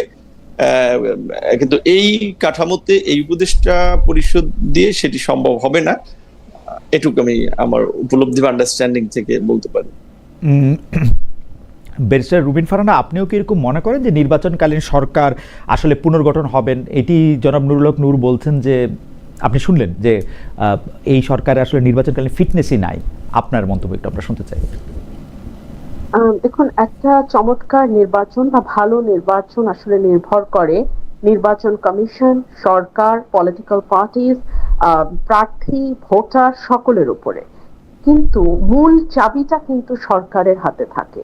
তো সরকার যদি নিরপেক্ষ না হয়, সরকার যদি যথেষ্ট পরিমাণে কার্যকর সরকার না হয়, কিংবা সরকারের ব্যাপারে যদি সাধারণ মানুষের মধ্যে একটা পারসেপশন থাকে যে এই সরকার আইদার বায়াসড অর ইনকম্পিটেন্ট, দুটোই কিন্তু নির্বাচনের জন্য খুব খারাপ। সো বায়াস বা ইনকম্পিটেন্ট যদি মানুষের ধারণা হয়, তাহলে এই সরকারের মধ্যে সত্যি ব্যাপক রদবদল করে একটা নির্বাচনকালীন সরকার হওয়া উচিত। কেন আমি বলছি খালেদ ভাই, দেখুন নির্বাচনে আইন শৃঙ্খলা পরিস্থিতি একটা ভীষণ গুরুত্বপূর্ণ ব্যাপার, ভীষণ গুরুত্বপূর্ণ। সেখানে আমরা গত 14 মাসে বাংলাদেশের সবচেয়ে অবনতি যদি কোনো কিছুর হয়ে থাকে, সেটা আইন শৃঙ্খলা পরিস্থিতি। প্রথম দিকে আমরা শুনে এসেছি পুলিশ কাজ করছে না, পুলিশ অ্যাক্টিভ হচ্ছে না, তারা ভয় পেয়েছে, ট্রমার মধ্যে আছে। কিন্তু 14 much is a long time. এত দীর্ঘ সময়ে যদি কোনো সরকার, এবং আরো পার্টিকুলারলি বলতে গেলে আমাদের স্বরাষ্ট্র উপদেষ্টা, তিনি যদি পুলিশকে যথেষ্ট অ্যাক্টিভ করতে না পারেন যে পুলিশ মব বন্ধ করবে, পুলিশ নারী এবং সংখ্যালঘুদের নিরাপত্তা দিতে সক্ষম হবে, পুলিশ ভিন্ন মতের মানুষকে যথেষ্ট পরিমাণ নিরাপত্তা দিবে, সেই রকম অবস্থায় যদি দেশটা না যায়, তাহলে আমরা কিভাবে নির্বাচন করি আপনি বলেন? সো আমার মনে হয় যে যেহেতু অনেক বছর পর বাংলাদেশে একটি নির্বাচন হতে যাচ্ছে, এবং এই নির্বাচনটার দিকে কেবল যে বাংলাদেশের পলিটিক্যাল পার্টিস গুলো তাকিয়ে আছে তা না, সাধারণ মানুষের উৎসাহ উদ্দীপনাও কিন্তু চোখে পড়ার মতো। সম্প্রতি একটা জরিপে দেখলাম 90% উপরে ভোটার আশা করছেন যে তারা ভোট কেন্দ্রে যাবেন এবং ভোটটা দিতে পারবেন। তারা যাতে নিরাপদে ভোট কেন্দ্রে যেতে পারেন এবং তারা যাতে নিরাপদে তাদের প্রতিনিধি নির্বাচন করতে পারেন, তার পুরো দায়িত্বটা এই সরকারের। তো আশা করব। বেশি ফারহানা, দুইটা ছোট সম্পর্ক প্রশ্ন আপনাকে দিয়ে একটু শুরু করি। আপনিও কি মনে করছেন তাহলে এই নির্বাচনকালীন সরকারকে, আপনি যেহেতু মনে করছেন যে উপদেষ্টা পরিষদ পুনর্গঠন হতে পারে, সেই ক্ষেত্রে আপনি কি মনে করেন যে উপদেষ্টা পরিষদের ব্যর্থতার দায় নিয়ে ডক্টর ইউনূসকেও কি সরে যাওয়া উচিত, নাকি ডক্টর ইউনূসের, এটাও আপনাদের দুজনের কাছেই প্রশ্ন, নাকি ডক্টর ইউনূস থাকবেন, অন্য উপদেষ্টারা আসবেন? আপনি কোন ফরম্যাটটা ভাবছেন যে ভালো হবে? দেখুন, আমি আজকে একটা নিউজে দেখছিলাম যে ভোটের দিন পর্যন্ত তরুণদেরকে ভোটার করবার একটা আবেদন করেছে এনসিপি। তারা চাইছে ভোটের দিন পর্যন্ত ভোটার হোক। এনসিপি হচ্ছে সেই পলিটিক্যাল পার্টি যারা গণ অভ্যুত্থানের পর কিংস পার্টি হিসেবে ব্যাপকভাবে পরিচিতি লাভ করে। এখন প্রশ্ন আসতে পারে এর প্রমাণ কি যে তারা কিংস পার্টি?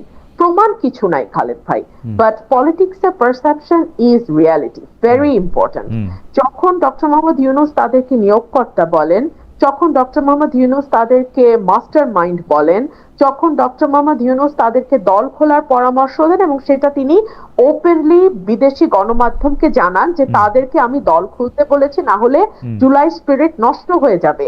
যখন আমরা দেখি তিনি পদত্যাগ করার সিদ্ধান্ত নেন নাহিদ ইসলামকে ডেকে, এবং যখন আমরা দেখি নাহিদ ইসলাম যখন তাদের ক্যাবিনেট থেকে মানে সরে যাচ্ছেন, বিদায় নিচ্ছেন, সেই সময় তাকে প্রাইম মিনিস্টার দেখবার ইচ্ছা একেবারে খোলাখুলি প্রকাশ করেন প্রেস সচিব। আবার আমরা দেখি সার্জিস আলম বলছেন যে ডক্টর মোহাম্মদ ইউনূসকে একটা নির্বাচিত সরকারের প্রধানমন্ত্রী হিসেবে দেখা তার দীর্ঘদিনের স্বপ্ন।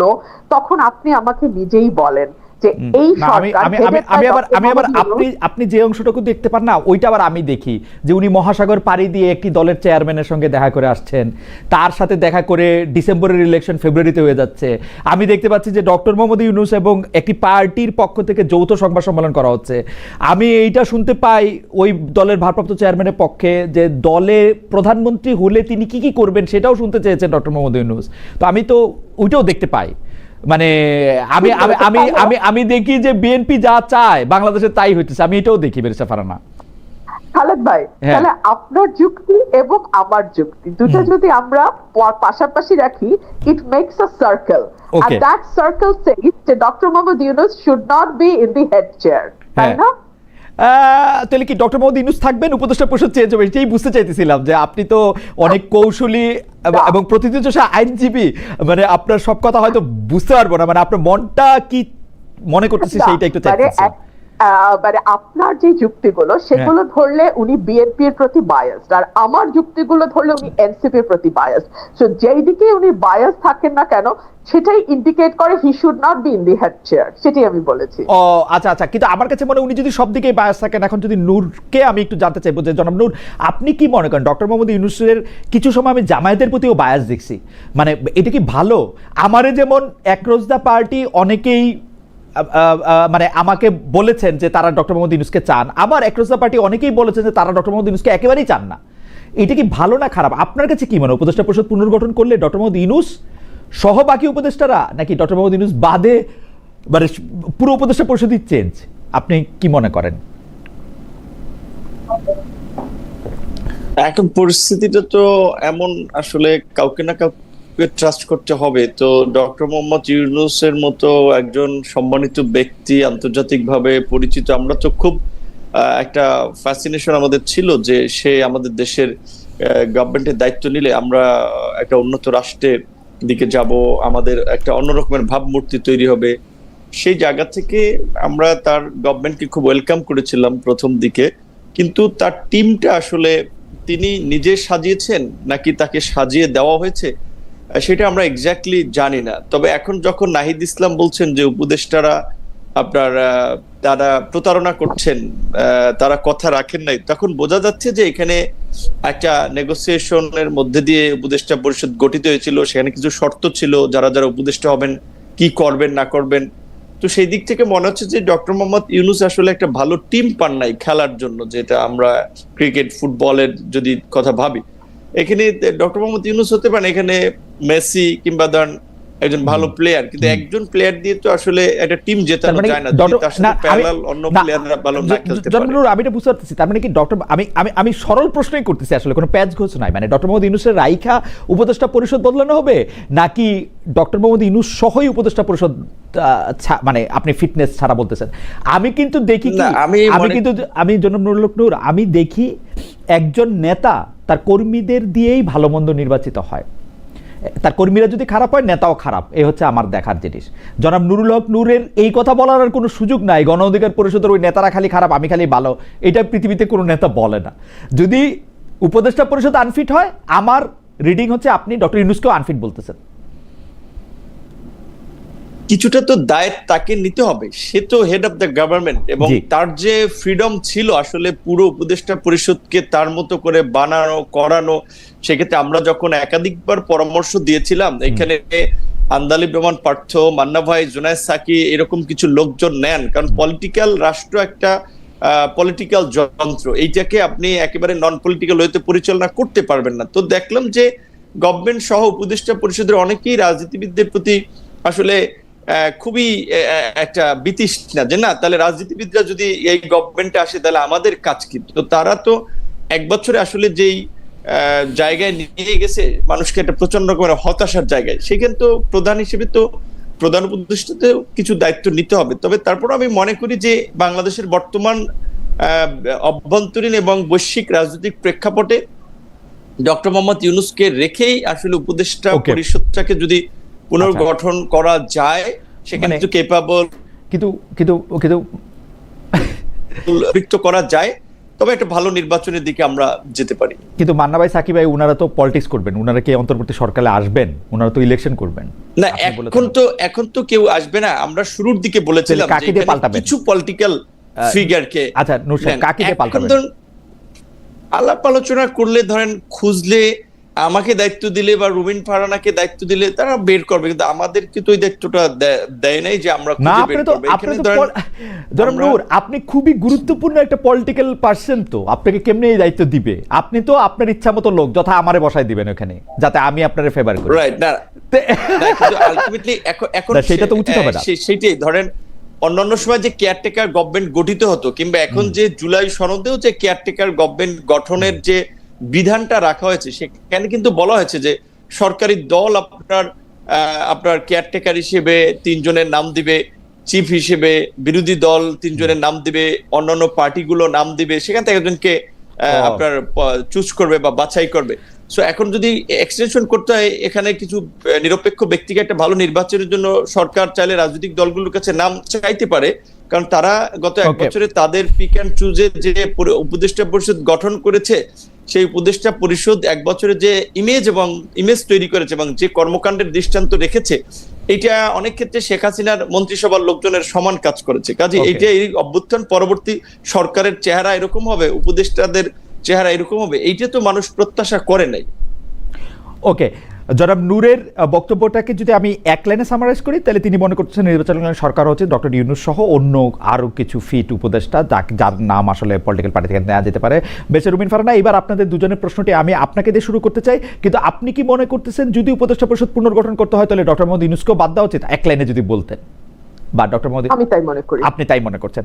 আচ্ছা, এই প্রসঙ্গে একটু আপনাকে দিয়ে প্রশ্নটা শুরু করতে চাই, যে প্রশ্নটা জনাব নূরকেও একটু জবাব দিতে হবে। জনাব নূর অবশ্য কথাটা একটু তুলছেন, সেটা হচ্ছে 111 সরকারের শেষটায় সেফ এক্সিট কথাটা আমরা শুনছি, কিন্তু সেই 2007-এর সেই সরকারের সময়, সেই সময় আমরা সেফ এক্সিট ফখরুদ্দিন সাহেবকে বা মঈনুদ্দিন সাহেবকে, আমরা জেনারেল মঈনুদ্দিন সাহেবকে আমরা নিতেও দেখেছি আসলে, বা তারা একটা এই সেফ এক্সিটের ভাবনাটা ভেবেছেন। যদিও ফখরুদ্দিন সাহেব চলে গেছিলেন, মঈনুদ্দিন সাহেব আরও কিছুদিন সেনাপ্রধান ছিলেন, কিন্তু সেফ এক্সিটটা তার মাথায় ছিল এবং তিনি কিন্তু বিদেশে অবস্থান করছেন সেই চাকরি শেষ হওয়ার পর। কিন্তু যেই সরকার গণ অভ্যুত্থানের দায়িত্ব মানে ম্যান্ডেট নিয়ে দায়িত্ব নিয়েছে, তাদের কেন সেফ এক্সিট খুঁজতে হবে? সেই সেফ এক্সিটের ব্যাখ্যা দিতে গিয়ে সৈয়দা রিজওয়ানা হাসান কিন্তু বলেছেন যে একজন উপদেষ্টা যে এইটা যিনি বলেছেন তাকেই কিন্তু আসলে এটা বলতে হবে। জনাব ফাজুল করিম খান আরেকজন উপদেষ্টা, তিনি বলেছেন যে মন্তব্য করা কঠিন। ভোটের হিসাব নিকাশ, ভোটের পরিসংখ্যান ইত্যাদি সকল কিছু বিবেচনায় নিয়েই রাজনৈতিক দলগুলো তাদের দাবার গুটি সাজাবে, এইটুকু আমি বলতে পারি। জনাব নুরুল হক নূর, আমরা আপনার কাছে জানতে চাইছিলাম যে কেন এই সেফ এক্সিটের কথাটা ভাবা হচ্ছে। এদিকে আমাদের একজন দর্শকের মন্তব্য আমার একটু চোখে পড়তেছে, উনি বারবারই মন্তব্য করতেছেন যে হোয়াট এ গেস্ট চয়েস। একজন হচ্ছে বিএনপি, আরেকজন হচ্ছে বিএনপির খুব প্রিয় বা পালিত বা ওরকম কি যেন একটা শব্দ, আমি আবার ওইটা খুঁজে পেতেছি না লাইনটা, যে জনাব নুরুল হক নূর, আপনারা কি আসলে বিএনপির সাথে খুব বেশি, মানে আমার এটা জানা ছিল না, কিন্তু মানে আপনি এখন বিএনপির খুব ঘনিষ্ঠ কিনা এটাও আপনি একটু এটা বলবেন, মানে বিএনপির মানে বি টিম কিনা, বি টিম বা এ আরেকটু ক্লোজ টিম। প্রথম হচ্ছে যে আমাদের ধরেন 18 থেকে 20 কোটি মানুষের মধ্যে অন্তত প্রায় 10 কোটির উপরে মানুষ ইন্টারনেট ব্যবহার করে বা সোশ্যাল মিডিয়াতেও আছে। সেখানে আওয়ামী লীগ, বিএনপি, বিভিন্ন দলের সাপোর্টার আছে। কাজে সবাই চায় তার ব্লকে রাখতে, তার ব্লকের বাইরে কথা বললেই এত তীর্যক ভাষায় মন্তব্য করে। সেই ক্ষেত্রে আমাদের মধ্যে যে একটা সোশ্যাল মিডিয়ার ন্যূনতম একটা সেন্স থাকা দরকার, এটা আমরা অনেক ক্ষেত্রে ভুলে যাই। সো এখন এইগুলোকে খুব বেশি আমি প্রাধান্য দিতে চাই না, কারণ রাজনীতি করলে তো এগুলো শোনাই লাগবে। তারপরে যে আপনি যে প্রশ্নটা করেছেন সেইটার বিষয়ে, যে বিএনপির সাথে ঘনিষ্ঠতা বা দূরত্ব বলতে কিরকম বুঝাবে সেটা আমি জানি না। তবে আমি এইটুকু বলতে পারি যে গত এই আওয়ামী লীগের 1.5 দশকে আমরা বিভিন্ন ক্ষেত্রে যেই ভূমিকাগুলো নিয়েছি বা যেই কাজগুলো করেছি, আন্দোলন সংগ্রাম থেকে শুরু করে, সেখানে অনেকখানি বিএনপির ফেভারে গিয়েছে। ধরেন এই আন্দোলনের প্রেক্ষাপটটা তো আমরাই তৈরি করেছি 2018 সালে কোটা সংস্কার আন্দোলন। অবশ্য আমরা আমাদের প্রশ্নে ফিরে আসি, কারণ আপনি যখন এই প্রশ্নের জবাব দিচ্ছেন তখনই আবার আরেকজন দর্শক বলছেন নূর তো জামায়াত ঘেঁষা, তিনি আর কি বলবেন। অর্থাৎ আপনি একই সাথে বিএনপি ঘেঁষাও, জামাত ঘেঁষাও, সব ঘেঁষাও, এতে অসুবিধা নাই। আর রুমিন ফারহানা ব্যারিস্টার, আপনাকে নিয়েও মন্তব্য আছে, যে মন্তব্যটা আমার চোখে পড়তেছে। খালেদ ভাই ভালোই উপভোগ করছেন, রুমিনকে দিয়ে আপনার কথাগুলি বলাচ্ছেন, ইন্টারেস্টিং। আমি একটু জনাব নুরুল হক নূর আপনার কাছে আসতে চাই, এই সেফ এক্সিটের কথাটা এবং উপদেষ্টা পরিষদের মধ্যে কারা আসলে মানে মানে শত্রুতে পরিণত হইল এই যারা অভ্যুত্থানের নেতৃত্ব দিলেন দলটার সঙ্গে?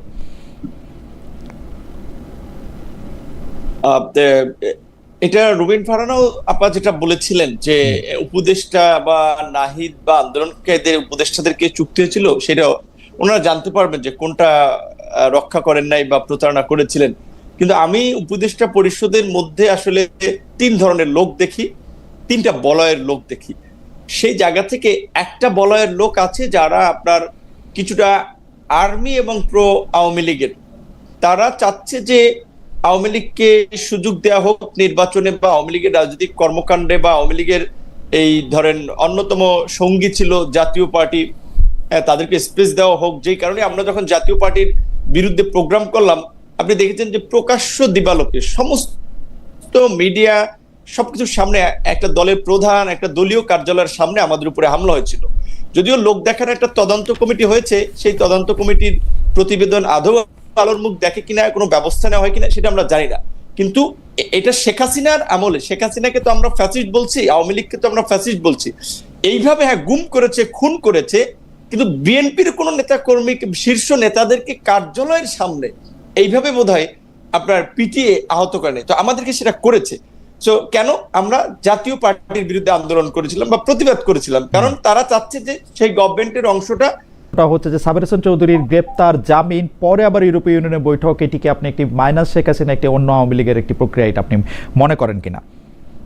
আপনি যে উত্তর দিচ্ছিলেন যে প্রশ্নটা, সেটা থেকে যদি শুরু করেন। রাইট। হ্যাঁ, আমি যেটা বলছিলাম এইখানে আপনার এই বিদেশিদের মধ্যস্থতায় আপনার আওয়ামী লীগকে একটা অল্টারনেটিভ আওয়ামী লীগ হিসেবে নির্বাচনে নেওয়া কিংবা জাতীয় পার্টি, এই মেকানিজমটা শুরু থেকে চলছিল। আপনার নিশ্চয়ই মনে আছে হাসনাতরাও আপনার সেনা প্রধানের সাথে মিটিং এর পরে এই ধরনের কথাবার্তা বলেছিল। সেকেন্ড হচ্ছে আপনার এই সাবের হোসেন চৌধুরী গ্রেপ্তারের পরে এত দ্রুত সময় জামিন পাওয়া, এটা কিন্তু পরিষ্কার যে সরকারের উপদেষ্টাদের সেখানেও 2 জন উপদেষ্টার নাম এসেছে। এবং আপনার পরবর্তীতে আমরা দেখেছি আমেরিকান এমবাসিতে 3 জন উপদেষ্টা গিয়ে মিটিং করে। আসলে এটা আমাদের জন্য লজ্জা যে মিনিস্টার আপনার আমেরিকান এমবাসিতে গিয়ে মিটিং করলে ঠিক ছিল। তো এখন সরকারের মধ্যে এই কারণে হয়তো যেটা বলেছেন যে আমরা যেটা মিটিং এও দেখলাম 3টা পার্টি নিয়ে গেছেন, জামাতকে, বিএনপিকে, একটা পার্টি, একটা নিউ বেবি, আপনার কোন বিবেচনায় নিল? ধরেন বিএনপি একটা বড় আছে, ধরলাম যে তাদেরকে নিয়ে গেছে সেই বিবেচনায়, কিন্তু তারপরে জামাতকে কিংবা এনসিপি কে, তার মানে সরকার তো এই 3টা পার্টির মাধ্যমে একটা সমঝোতার নির্বাচন, সিট ভাগাভাগি নির্বাচন, যেটা রুমিন ফারানা বলেছে যে তার এলাকায় সে যেহেতু সরকারের ক্রিটিসিজম করে, তার প্রতি নির্বাচনে কি ধরনের ট্রিটমেন্ট হয়, আমিও তো শঙ্কায় আছি, বা আমাদের প্রতি কি ট্রিটমেন্ট হয়, কারণ 3টা পার্টিকে তো সরকার ওন করছে, বাকিদেরকে তো ওন করছে না, এটা সরকার আচার আচরণে দেখা গেছে। তো এই ধরনের একটা পক্ষপাত এইদিকে একদিকে দেখা যাচ্ছে, জাতীয় পার্টির বিষয়ে নীরবতা দেখা যাচ্ছে, জাতীয় পার্টির কার্যালয় পাহারায় পুলিশ থাকে, আর্মির লোকেরা থাকে, এবং তাদের বিরুদ্ধে কথা বলতে আমাদের নিষেধ করা হয়, প্রোগ্রাম করলে সেখানে হামলা করা হয়। তো তার মধ্যে দিয়ে পরিষ্কার যে সরকার নিজেদের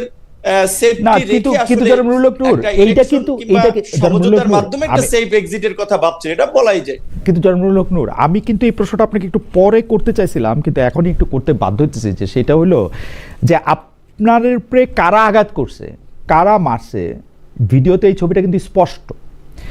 সেখানে আপনারা কিন্তু মামলার উদ্যোগ নিছেন জাতীয় পার্টির এগেনস্টে, জাতীয় পার্টির নেতাদের বিরুদ্ধে, এবং জাতীয় পার্টির এগেনস্টে মামলা করার ক্ষেত্রে বা জাতীয় পার্টির অফিস গিয়ে আপনারা ভাঙতে গেছেন, যেটা আমরা নুরুল হক নূরের আগে কখনো দেখি নাই, বা অভিমুখে আপনি যাত্রা করতে গেছেন। এটা একটা এক্সিকিউটিভ সিদ্ধান্ত হবে। আপনি যদি মনে করেন সেই এক্সিকিউটিভ সিদ্ধান্ত এক্সিকিউটিভ কর্তৃপক্ষের করতে হবে, আপনারা তাদের দিকে যাবেন, আপনারা জাতীয় পার্টির দিকে গেলেন কেন? মানে এবং জাতীয় পার্টিকে মানে মানে এইটা এইটা এইটা এইটা এইটা কি এই কাহিনীটা কি খুব সরল নাকি? নুরুল হক নূর, আপনি জানেন যে আপনাকে আমি অনেকদিন চিনি, আমি কিন্তু আমার এই প্রশ্নটা করতেই দিছে, আপনি কি কারণে দিয়ে সেট আপ হইলেন যে?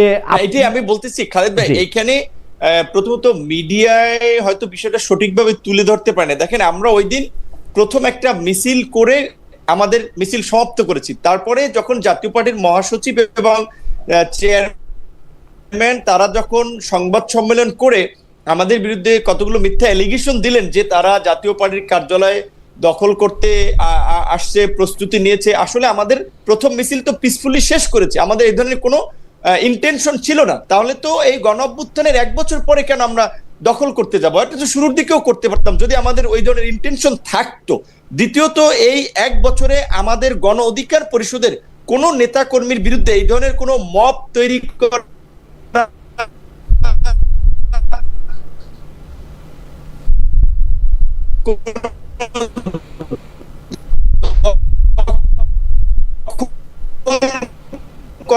মামলা হিসেবেই যখন কতগুলো মিথ্যা এলিগেশন সম্মেলন, মশাল মিছিল শেষ করে সংবাদ সম্মেলন করার জন্য আমাদের কার্যালয়ের সামনে, ডায়াসের সামনে আমরা অবস্থান নিচ্ছিলাম, সাংবাদিকরা তো সেখানে ছিল। সেইখানে আমাদের কিছু ছেলেরা আমাদের এই মিছিলের শেষ মাথা নাইটিঙ্গেল মোড়ে ওখানে ছিল, ওই দিক থেকে আসতে আসতে আইন শৃঙ্খলা বাহিনীর সাথে তর্কে জড়ায়, সেইখানে তাদের উপরে অ্যাকশন করতে করতে তারা আমাদের কার্যালয়ে আসে এবং আমাকে যেভাবে টার্গেট করে বাঁশ দিয়ে, লাঠি দিয়ে, মানে যেভাবে আক্রমণ করেছে, এটা পরিষ্কার ছিল যে তাদের একটা সেদিন একটা কিলিং মিশন ছিল, এবং সেই হামলাটা চালিয়েছে পুলিশ এবং সেনাবাহিনী, সেখানে পুলিশের পক্ষ থেকে বলা হয়েছিল ডিএমপির কোনো নির্দেশনা ছিল না, আর্মির পক্ষ থেকে বলা হয়েছে। আমরা অবাক হয়েছি এবং আমরা যতটুকু জানতে পেরেছি এখানে এই জাতীয় পার্টিকে যারা পৃষ্ঠপোষকতা করছে, আর্মির মধ্যে একটা অংশ যারা আওয়ামী লীগকে কামব্যাক করাতে চায়, তারাই এই ঘটনাটি ঘটিয়েছে। আমি মামলা করি নাই, এখানে আমাদের একজন ছাত্র নেতা জাতীয় পার্টির বিরুদ্ধে মামলা করেছে। আমি আইনজীবী, মানবাধিকার সংগঠনের অনেকের সাথে কথা বলেছি, তারা বলেছে যেহেতু একটা বিচার বিভাগীয় তদন্ত কমিশন হয়েছে, আগে দেখেন সেই কমিশনটা কি রিপোর্ট দেয়, তারপরে আপনি মামলা করেন। তো আমি ইতিমধ্যেই আইনজীবী সহ মানবাধিকার সংগঠনের কর্মীদের সাথে কথা বলেছি যে প্রয়োজনে প্রতিষ্ঠান হিসেবে যদি আর্মির বিরুদ্ধে মামলা করা লাগে, কারণ এটা তো হোল আর্মি ইনভলভ না, আর্মির কমান্ডিং অফিসার যারা সেদিন ছিল তারা ইনভলভ, তাদের শাস্তি নিশ্চিত করার জন্য যদি আন্তর্জাতিক অপরাধ আদালতে হেগেও যাওয়া লাগে আমরা সেটা হেগে যাব। যেমন গুম খুনের বিচারের দাবিতে আমরা যেমন আয়নাগরের বিরুদ্ধে সোচ্চার ছিলাম, এই ঘটনায় যারা জড়িত ছিল তাদের বিচারের দাবিতে আমরা সোচ্চার আছি এবং থাকবো। জাতীয় পার্টির সাথে ওই দিন আমাদের কোনো সংঘর্ষ হয় না, এটুকু আমি আপনাকে বলে রাখি, এবং কোনো ক্ল্যাশও হয় নাই দুই পক্ষের ওইভাবে। সেখানে একটা মিথ্যা এবং একটা অস্পষ্ট বার্তা মিডিয়ার মাধ্যমে এইখানে ওই আর্মির মধ্যে ওই অংশটা যেই যারা আগে মিডিয়া কন্ট্রোল করতো, ডিজিএফ এর যে সমস্ত সেল টেল গুম খুন করেছে, তারাই ওই দিনের এই নিউজটাকে হাইড করার চেষ্টা করছে এবং সরকারের এই বিচার বিভাগীয় তদন্ত কমিশন ঠেকানোর জন্য তারা বিভিন্ন উপদেষ্টারকে ব্যবহার করার চেষ্টা করছে। সুতরাং এইটা আরো পরিষ্কার হবে তদন্ত কমিটির রিপোর্টের পরে। তদন্ত কমিটির রিপোর্টের পরে তাহলে আপনি এই বিষয়টাতেও আপনি একটু মন্তব্য করেন যে জনাব সাবের হোসেন চৌধুরীর গ্রেপ্তার, জামিন, তার বাসায় উপদেষ্টাদের বৈঠক একটি ক্লিন ইমেজের আওয়ামী লীগ গঠন করার বা একটি মাইনাস শেখ হাসিনা আওয়ামী লীগ গঠন করার কোনো প্রক্রিয়া হিসেবে এটা আপনি কি দেখেন কিনা, যেটিকে ব্যারিস্টার রুমিন ফারহানা একটি প্রক্রিয়া হিসেবে দেখছেন বলছেন? না, অবশ্যই। যেখানে আপনার এই মিটিংটাকে ধরেন সরকারের আইনের ভাষায়ও যেহেতু আওয়ামী লীগকে সরকার নিষিদ্ধ করেছে, আমরা একটা ফ্যাসিস্ট শক্তির বিরুদ্ধে আন্দোলন সংগ্রাম করে পরাজিত করেছি, যে প্রধানমন্ত্রী দেশ ছেড়ে পালিয়ে গেছেন, সেই দলের এই গণহত্যায় অভিযুক্ত, মানবতা বিরোধী অপরাধে অভিযুক্ত একজন নেতা, এবং তিনি গ্রেপ্তার হয়েছিলেন বিদেশিদের মধ্যস্থতায়, তাকে জামিন দেওয়া হয়েছিল। আবার তার বাসায় আপনার এই রাষ্ট্রদূতদের মিটিং, এবং সেটা সরকার উপদেষ্টারা বলছে এটা স্বাভাবিক করতেই পারে। তার মানে তো এটা অবশ্যই সরকার উপদেষ্টাদের এখানে একটা ইনভলভমেন্ট আছে, এবং আমাদের এটা দুর্ভাগ্য যে আসলে এই জন্যই আমি শুরুর দিকে বলেছিলাম যে এটা একটা অত্যন্ত দুর্বল চিত্তের লোকদের একটা উপদেষ্টা পরিষদ, এবং এটা এই দায় আবার নাহিদদেরকেও নিতে হবে। নাহিদরা যেমন উপদেষ্টাদের সেফ এক্সিটের কথা বলছেন, তারা যারা এই উপদেষ্টা পরিষদ গঠনের সাথে জড়িত ছিলেন তাদেরকে এই দায়টা নিতে হবে যে তারা গণ অভ্যুত্থানের সাথে বেইমানি করে এরকম নিজেদের ভাই বন্ধু আড্ডা সার্কেলের, চা কফির সার্কেলের একটা সিন্ডিকেটকে নিয়ে একটা উপদেষ্টা পরিষদ গঠন করেছে। এবং মাসুদ কামাল, সাংবাদিক মাসুদ কামালের ভাষায় যে যারা বিপ্লবেরও 12টা বাজাইছে, এটা আসলে পরিষ্কার এই উপদেষ্টা পরিষদের কর্মকাণ্ডে। এটা আমাদের জন্য দুর্ভাগ্য যে আমরা রক্ত দিয়েছি, লড়াই করেছি, সংগ্রাম করেছি, নিজেদের জীবন বিপন্ন করেছি, কিন্তু এই ধরনের একটা দুর্বল, একটা অকার্যকর এবং অযোগ্য উপদেষ্টা পরিষদ আমরা পেয়েছি। আপনি এর মধ্যে থেকে আমি একটু ব্যারিস্টার ফারহানার কাছে যেতে চাই, জনাব রুহুল হক নূরের কথা, যে আপনি কি মনে করেন যে এর কারণ হিসাবে পলিটিক্যাল পার্টিগুলিরও অনেক দায় রয়েছে? যেমন আপনি জনাব মাহফুজ আলমের কথা বলছিলেন, আমি জনাব মাহফুজ আলমকে একটু উদ্ধৃত করি ব্যারিস্টার ফারহানা, যে জনাব মাহফুজ আলম বলতেছিলেন যে প্রথম দিকে সব পলিটিক্যাল পার্টি আসলে উপদেষ্টা পরিষদকে সাহায্য করছিলেন, তারা ধন্যবাদ দিচ্ছিলেন, তারা সব রকম সহায়তা দিতেও প্রস্তুত ছিলেন, কিন্তু যেই মুহূর্তে বিএনপির পক্ষ থেকে বেশিরভাগ, উনি বলেছেন যে মানে পার্সেন্টেজটা ওরকমভাবে বলেন নাই, বেশিরভাগ আমলা, স্ট্র্যাটেজিক যারা শাসন প্রশাসক আছেন তাদেরকে নিয়োগ দেওয়া হলো, তারপরে কিছু নিয়োগ দিল হচ্ছে জামায়াত, তারপর থেকেই তারা নির্বাচন চাইতে শুরু করলেন এবং অসহযোগিতা করতে শুরু করলেন তাদের লোকগুলিকে সেট করার পর। জনাব মাহফুজ আলমের সব কথার সাথে একমত পোষণ না করলেও আমি এই বিষয়টার সাথে কিছুটা একমত যে প্রশাসনের বেশিরভাগ জায়গায় বিএনপির লোকে আসলে বসে আছে, এবং বিএনপি আসলে বাংলাদেশের যা কিছু হইতেছে বা হইতেছে না এইটার ক্ষেত্রে আসলে নেতৃত্ব দিচ্ছে। বিএনপি বলে দিছে যে আমাদের ইন্টারেস্ট ছাড়া কোনো একটা জেলা শহরের কোনো একটা মানুষের ইন্টারেস্ট প্রোটেক্ট করার দরকার নাই। একটু যদি মন্তব্য করতেন। খালেদ ভাই, একদমই ভুল, একদমই ভুল। দেখুন, একটা সরকার যদি বিএনপির উপর নির্ভর করে সফল বা ব্যর্থ হয়, তাহলে আপনি ধরে নেন ওটা একটা অষ্টডিম্ব মার্কা সরকার, এবং ওই সরকারের কান ধরে এখনই চলে যাওয়া উচিত। কারণ যেই সরকার নিজেরা সরকারে থাকবে কিন্তু তাদের সাফল্য বা ব্যর্থতা নির্ভর করবে তৃতীয় কোনো পক্ষের উপর, তাহলে ওই সরকারের উচিত ওই তৃতীয় পক্ষকে পায়ে ধরে এনে ক্ষমতা বুঝিয়ে তাই করবে তো, তাই করবে তো, তাই করবে তো। এই সরকার তো বিএনপি কে তৃতীয় পক্ষ ভাবে না, বিএনপি কে। খালেদ ভাই, তাহলে আর এত জল ঘোলার দরকার তো নাই, তাহলে আরো আগেই করে ফেলতে পারতো। এক, দুই হলো, দেখুন ধরুন আমি একটা উদাহরণ দিই, গত 14 মাসে 400-র কাছাকাছি মাজার ভাঙ্গা হয়েছে। একটাতেও আমি দায়িত্ব নিয়ে বলতেছি সরকার কোনো শক্ত পদক্ষেপ নেয়, নিন্দা জানানো ছাড়া। তো এটা কি বিএনপির দোষ? গত 14 মাস মরাল পুলিশিং হয়েছে মেয়েদের উপরে, একটা আওয়াজ এই সরকার করে না, এটা কি বিএনপির দোষ? আপনি দেখেন আলাউদ্দিন খাঁর মৃত্যুবার্ষিকী না জন্মবার্ষিকী আমি ভুলে গেছি, সেটা উপলক্ষে সংস্কৃতি মন্ত্রণালয় উচ্চাঙ্গ সঙ্গীতের আয়োজন করেছিল, সেটাও গিয়ে লালবাগ কেল্লায়, সেটাও গিয়ে লালবাগের মসজিদ কমিটি এবং অন্যান্য যারা আছেন তৌহিদি জনতা, তারা বলেছেন নাচা গানা হবে না। সরকার তাদেরকে মাথায় হাত বুলিয়ে বুঝিয়েছে এটা নাচা গানা নয়, এখানে আমরা উচ্চাঙ্গ সঙ্গীত করব।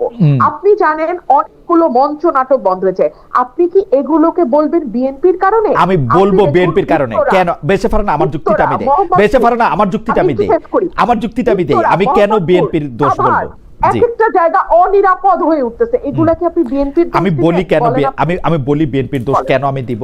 আপনি মাজার ভাঙা থেকে শুরু করে সাংস্কৃতিক অনুষ্ঠান উচ্চাঙ্গ সঙ্গীত বন্ধ হওয়া, বিভিন্ন জায়গায় বিভিন্ন মব কালচার হওয়ার ক্ষেত্রে আমি বিএনপির দোষ এই কারণে বলবো, বিএনপি বাংলাদেশের নারীদের উপর মরাল পুলিশিং, হ্যাঁ নারীদের বিরুদ্ধে মরাল পুলিশিং এর ক্ষেত্রে বিএনপির দায়টা আমি কোথায় দেখি? আমি দেখি যে বিএনপি বাংলাদেশের সবচেয়ে বড় রাজনৈতিক দল, এবং আওয়ামী লীগ যেখানে রাজনীতি নিষিদ্ধ আছে সেখানে আমি বলতে চাই যে বিএনপির সাথে দ্বিতীয় যে রাজনৈতিক দলটা প্রতিদ্বন্দ্বিতা আছে তারা আছে হচ্ছে অনেক পিছনে। তো জনগণের জনমানস এবং এই যে পাবলিক ওপিনিয়ন তৈরি করার ক্ষেত্রে বিএনপির একটা বড় ভূমিকা আছে, এবং যা কিছু আমরা আজকে দেখতে পাই সেইটা আজকে মোরাল পুলিশিং হোক, নারীদের প্রতি আক্রমণ হোক, উচ্চাঙ্গ সঙ্গীত বন্ধ করা হোক, আমি মনে করি যে এটা বিএনপির একটা প্রচ্ছন্ন ছায় সেটার মধ্যে থাকতেই হবে, আদারওয়াইজ এটা করা সম্ভব না। যদি বিএনপি এতখানি দুর্বল হয় যে বিএনপি চাওয়া সত্ত্বেও এগুলি বন্ধ করতে পারতেছে না, তাহলে আমার এই কথা আপনি লিখে রাখেন, বিএনপি তাহলে ইলেকশনও পাস করবে না। I have raised my case. Khaled ভাই, এটা হচ্ছে গায়ের জোরে। হ্যাঁ, যখন আমাদের কোনো মামলা দুর্বল থাকে আমরা তখন গলার স্বরটা চেষ্টা করি উঁচুতে উঠিয়ে দিতে, সো দ্যাট আমরা গায়ের জোরে একটা কেস প্রুফ করে ফেলতে পারি। লয়াররা এটা করে অনেক সময়। আপনার কথা আমার কাছে সেরকম মনে হয়েছে। আচ্ছা আপনি বলেন, পুলিশ প্রশাসন থেকে শুরু করে যারা দায়িত্ব পালনরত অবস্থায় আছে তারা এই সরকারের অধীনে কাজ করে, তাদের বেতন ভাতা সবকিছু আসে এই সরকারের কাছ থেকে। এক, দুই হচ্ছে তারা যদি দায়িত্বে অবহেলা করে কিংবা তারা কোনো অন্য দলের ইশারায় দায়িত্ব পালন থেকে বিরত থাকে, তখন তাদের বিরুদ্ধে শাস্তিমূলক ব্যবস্থা নেওয়ার এখতিয়ার কেবলমাত্র এই সরকার রাখে। এবং এই সব কাজ করার জন্য আমরা 5.5 থেকে 6 লাখ কোটি টাকা দিয়ে একটা সরকার পুষতেছি। হ্যাঁ, একটা মোটা ছোটা সরকার আমরা পুষি। এই যে তারা এক একবার বিদেশে যায় লট বহর নিয়ে, তার পিছনে রাষ্ট্রের কোটি কোটি কোটি টাকা খরচ হয়, সেগুলা কিন্তু তাদের এই দায়িত্বগুলা যাতে তারা সুষ্ঠুভাবে পালন করতে পারে সেইটার কারণেই তাদেরকে ওই জায়গায় বসানো হয়েছে, যেটা সুযোগ সুবিধা ভোগ করে তারা বিদেশে ট্রিটমেন্ট নেয়, বিদেশে ঘুরতে যায়, বিদেশে লট বহর নিয়ে জাতিসংঘে গিয়ে উঠে, ইত্যাদি ইত্যাদি ইত্যাদি।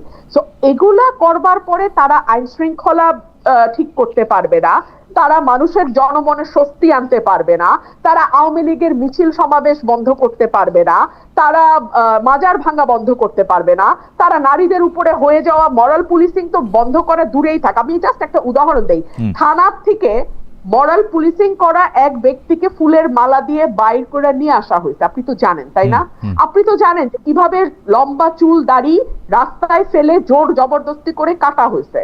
এগুলা মিডিয়াতে বড় বড় করে না আসা পর্যন্ত আমি বেঁচে পারে না। আমি কেন, আপনি আমাকে গলার আওয়াজ বড় করে বলা, লয়ার ইত্যাদি নানা রকম কথা বললেন, এগুলির আমি গালি হিসাবেই নিলাম। কিন্তু ঘটনা হচ্ছে যে আপনি যত বড় গলায়, আপনার কাছে আমি আবার আসবো, আপনি যত বড় গলায় প্রত্যেকটা শোতে এগুলি নিয়ে কথা বলেন, বিএনপি থেকে এর কি প্রতিবাদ জানানো হয়েছে? 400 মাজার ভাঙার একটা প্রেস রিলিজ দেওয়া ছাড়া। আমি আপনাকে বলি, মানুষের চুল কাটার আপনি বলেন বিএনপির কোন জায়গায় স্থানীয়ভাবে এগুলি প্রতিরোধ করা হয়েছে? আপনি বলেন কোন অন্যায়টা, আপনি যতগুলি অন্যায়ের কথা যতবার করে বলেন, আপনি বলেন কোন জায়গা থেকে বিএনপিকে বলা হয়েছে আর একবার যদি এই কথা বলা হয়, এটা করা হয়, আমরা এটাকে ধূলিসাৎ করব? আপনি তো দেখি নাই বিএনপির পজিশন। খালেদ ভাই, আমার যতদূর মনে পড়ে আপনার একটা শোতে হাসনাত আব্দুল্লাহকে আপনি বলছিলেন রাস্তায় পিচ দেওয়া হইতেছে কি হয় নাই এটা দেখার দায়িত্ব কি আপনার? না, ঠিক রাইট, ঠিক সেরকমই তার উপরে যদি কোনো ফৌজদারি অপরাধ ঘটে সেটা বন্ধ করার দায়িত্ব বিএনপি। না ফৌজদারি অপরাধ বন্ধ করার দায়িত্ব আপনিও কিন্তু ফৌজদারি অপরাধ বন্ধ করার দায়িত্ব নিতেছেন না বেরিসা ফারহানা। আপনি যেটা করতেছেন, আপনি এটা প্রতিবাদ জানাচ্ছেন প্রতিটা জায়গায়, আপনি এটা বলতেছেন। আমার প্রশ্ন হচ্ছে আরে আমার আপনি বিএনপি কেন আমি কেমনে বুঝবো? 2 দিন পরে ফজলুর রহমানের মতো, ফজলুর রহমান সাহেবের কি বিএনপি ছিল? 2 দিন আগে পরে দেখবো যে ওরে বাদ দিয়ে দিছে। আপনি বাদ দিয়ে দিলেই তো আপনি বিএনপি না। আমি তো তারেক রহমান সাহেব আর খালেদা জিয়া ছাড়া কাউরি বিএনপি মনে করি না। ওই দুজন হলো বিএনপি, আপনার ইন্ডিভিজুয়াল। ঠিক আছে তাহলে আপনার বয়ান অনুযায়ী তারেক রহমান এবং দেশনেত্রী বেগম খালেদা জিয়াকে এই অপরাধগুলোর প্রতিবাদ করতে হবে, প্রতিবাদ করে যেতে হবে, নির্দেশনা দিতে হবে যে সামাজিকভাবে এগুলিকে প্রতিরোধ করার জন্য, যেটা আমি দেখি নাই। আমার কথা হচ্ছে এইটা, আমাদের তরফে বিভিন্ন লেয়ারে সেই প্রতিবাদ করা হচ্ছে। বিভিন্ন লেয়ারে আমরা যখনই কথা বলছি, শুধু আমি না তো, আমার সঙ্গে টকশোতে যারা অন্যান্য যারা পার্টিসিপেন্ট যান বিএনপি কে রিপ্রেজেন্ট করেন, প্রত্যেকে কনডেম করছেন। কোনো লাভ কি হচ্ছে? আমরা মূল পয়েন্টে আসি। বিএনপি প্রতিবাদ করছে কি করছে না তার চেয়ে অনেক গুরুত্বপূর্ণ প্রশ্ন হচ্ছে সরকার তার দায়িত্ব ঠিকভাবে পালন করছে কিনা। আমরা সরকারকে তার দায়িত্ব ঠিকভাবে পালন করতে দেখছি না। এখন মাহফুজ আলম তিনি সরকারের অংশ, তিনি যদি এটাকে তার ভবিষ্যৎ প্রতিদ্বন্দ্বী দলের ঘাড়ে দিয়ে স্বস্তি পেতে চান, তিনি স্বস্তি পেতে পারেন, কিন্তু তাতে সরকারের ব্যর্থতা মানুষের চোখে কোনো অংশেই কমবে না। ওকে আমি একটু জনাব নুরুল হক নূর, আপনাকে ধন্যবাদ বেরিসা ফারহানা। আমি একটু জনাব নুরুল হক নূরের কাছে আসি।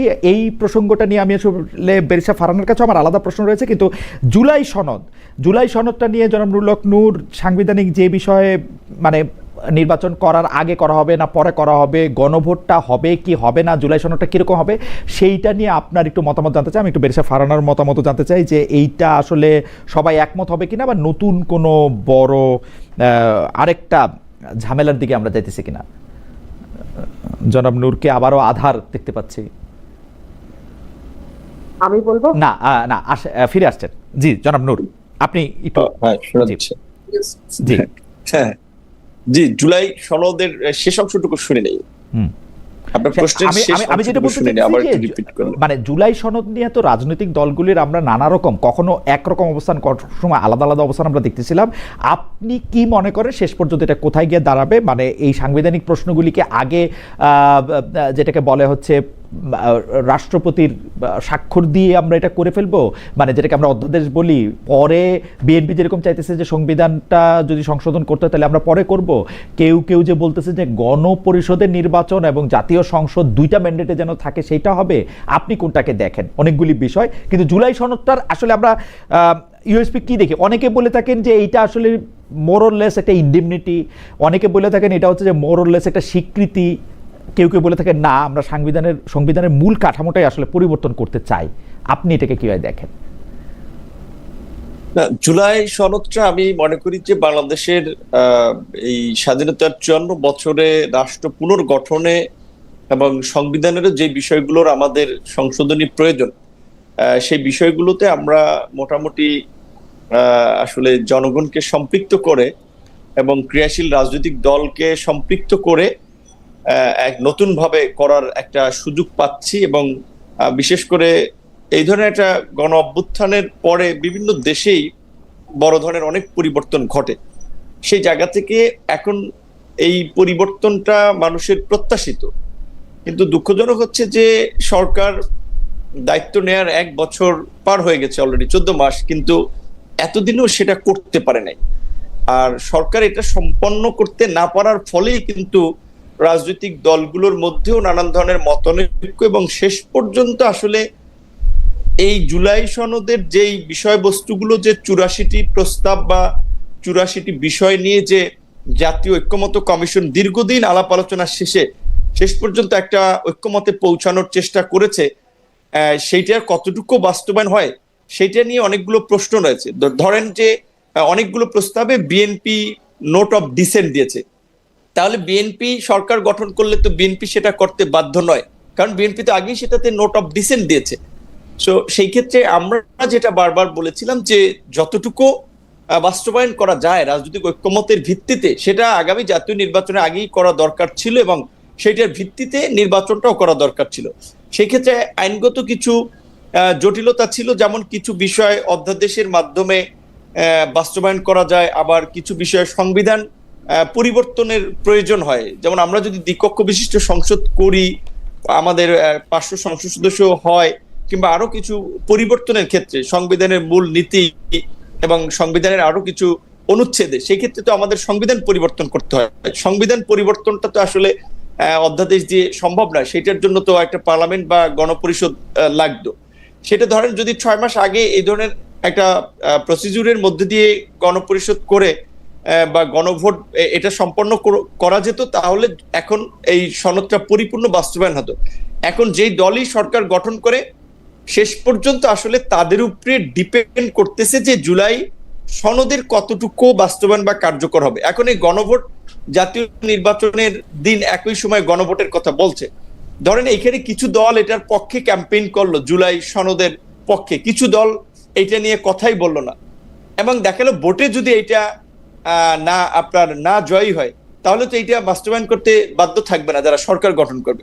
সুতরাং সেই ক্ষেত্রে প্রকৃত অর্থে একটা অনিশ্চয়তা থেকেই যায়, এবং যারা সরকার গঠন করবে শেষ পর্যন্ত তারা কতটুকু তাদের কমিটমেন্ট। কিন্তু ঘটনা হচ্ছে যে আপনারা যদি কমিটমেন্টটা বিশ্বাস না করেন, জন্মরুল লোকনুর, আমি হচ্ছে যে আপনাকে ধরেন, আপনি যারে বিশ্বাস করতেছেন না সে ক্ষমতা গেলে এটা করবে, তারে আপনি কেমনে বিশ্বাস করবেন? সে যদি এখন এটা মানে ক্ষমতা গেলে এটা বাতিল করবে না? এটা আপনি একটা বাতিল করাটা ডিফিকাল্ট, একদম ডিফিকাল্ট না, বিশ্বাস করেন জনাব নূর, একদম ডিফিকাল্ট না। ওরা আইসা প্রথমেই পার্লামেন্টে প্রথম দিনই বলবে যে এত তারিখ থেকে এত তারিখ পর্যন্ত পার্লামেন্টের বাইরে যেসব সিদ্ধান্ত হয়েছে সেগুলি আমরা আর ইনকর্পোরেট করতেছি না, এগুলির ব্যাপারে এই পার্লামেন্ট আলোচনা করিয়া ঠিক করিবে। এখন সেটা কি হয় সেটা তো পরবর্তী রিঅ্যাকশন, কিন্তু এই আমার কাছে মনে হয় কি জানেন, আমার কাছে কি মনে জানেন নূর, বিএনপি যতটুক করতে পারবে ওটুক কিন্তু ওরা বলতেছে, যতটুক করতে পারবে না ওটুক কিন্তু ওরা বলতেছে না। আমার কাছে মনে হয় অন্তত বিএনপি এখানে স্মার্ট প্লে করতেছে না, কিন্তু আসলে আমার মনে হইতেছে, কারণ বিএনপি কিন্তু খুব সহজে এটা মেনে নিতে পারতো। এই প্রেসিডেন্টের প্রভাইসো, এই মহামান্য জনাব শাহাবুদ্দিন চুপ্পুর প্রভাইসো, উনাদের বাতিল করতে আপনার মনে আছে আওয়ামী লীগ কিন্তু গুরুত্বপূর্ণ বিল 1-1.5 মিনিটে পাস করাইছে, বিএনপি আরেকটু স্মার্ট তো ওই 20-25 সেকেন্ডে পার করাইতো।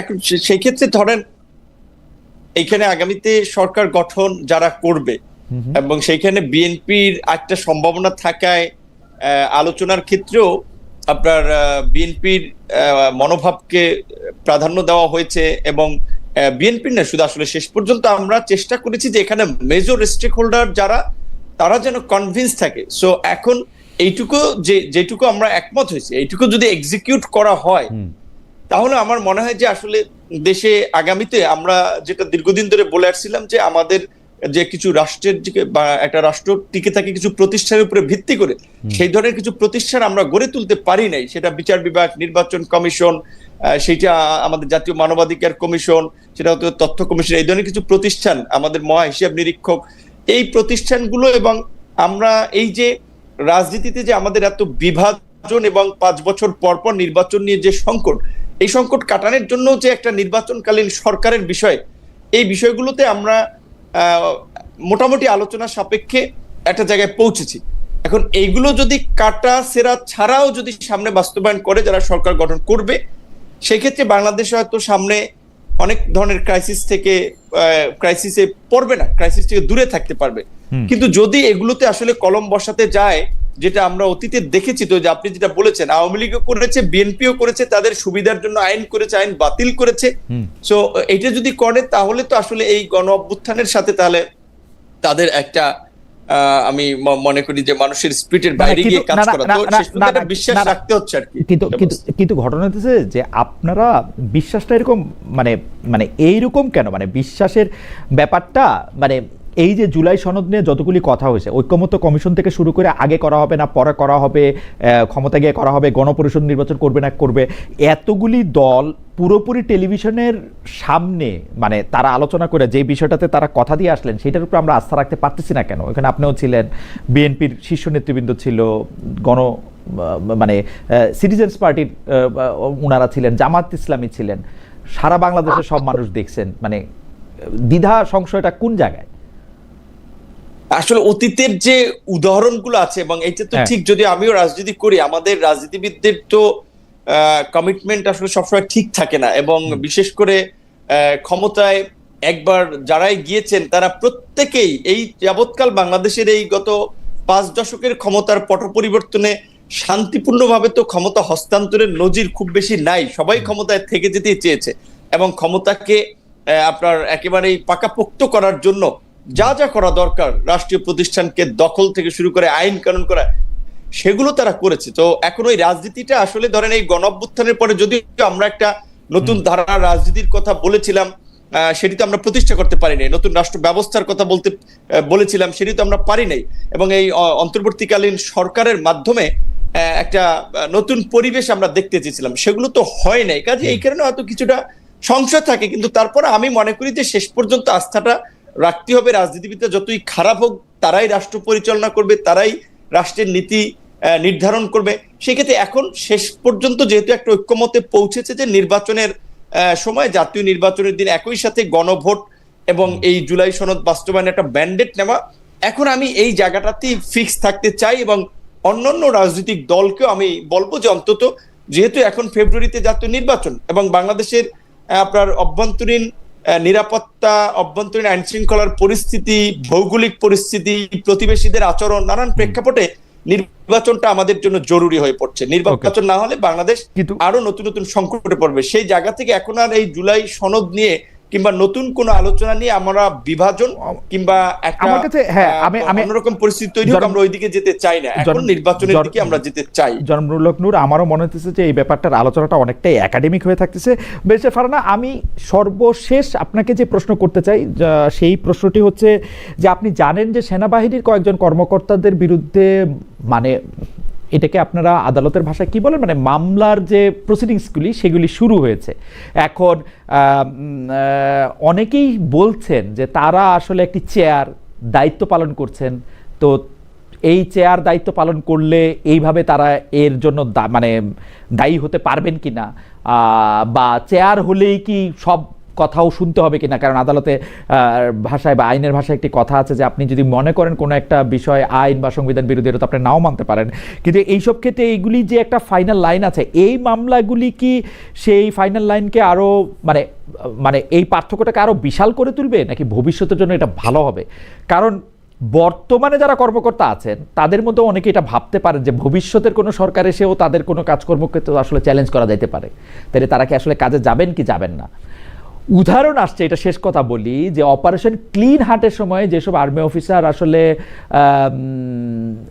অনেক ধরনের কাজে ব্যাপৃত হয়েছিলেন, তাদের কি আসলে এরকম কোনো কিছুর সম্মুখীন হতে হয়েছে কিনা? এইবার কেন এটা আলাদা? বেশা ফারহানা, আমি জনাব আপনার একটু বিশ্লেষণ শুনে জনাব নূরের মন্তব্য শুনে আজকের মতো অনুষ্ঠান এখানে শেষ করবো। আমি একটু আপনার মন্তব্য শুনতে চাই।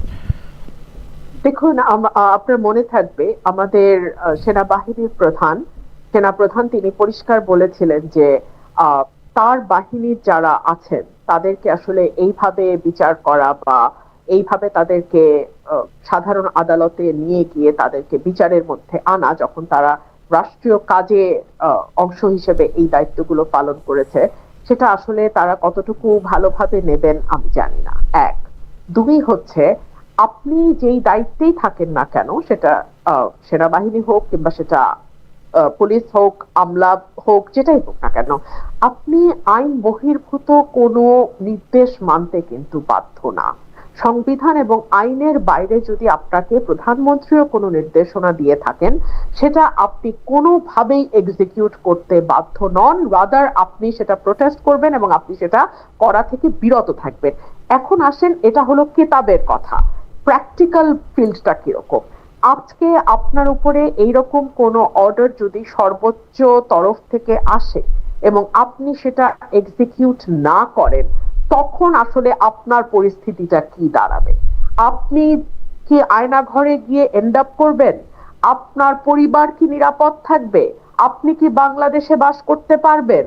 এই প্রশ্নগুলো আসে। দেখুন, গত 15 বছর এত বেশি অন্ধকার সময় আমরা পার করেছি যে আসলে এই ফিল্ডের মধ্যে কাজ না করলে এবং এই ফিল্ডের মধ্যে না থাকলে এটা বোঝা সত্যি খুব কঠিন যে এই ফিল্ডে আমি কিভাবে অ্যাকোমোডেট করে নিয়ে কাজটা করব। এখন এই প্রশ্ন আসে যে সবাই তো আসলে এইরকম গুম খুনের সঙ্গে জড়িত হয় নাই, আবার কোন কোন সেনা কর্মকর্তা গুম খুনকে প্রাইভেট প্র্যাকটিস হিসেবে নিয়েছিল। আমি নারায়ণগঞ্জের সেই ঘটনার কথা উল্লেখ করছি।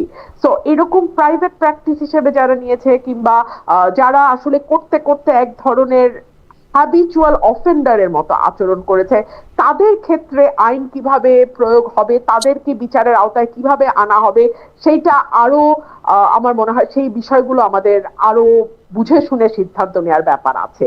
এবং গত 15 বছরের এই দুঃশাসনের পরে প্রথমেই আমাদের যে জায়গাটাতে ফোকাস করা দরকার ছিল, আমাদের মানে এই অন্তর্বর্তীকালীন সরকারের, সেটা হচ্ছে ট্রুথ অ্যান্ড রিকনসিলিয়েশনের একটা ব্যবস্থা করা।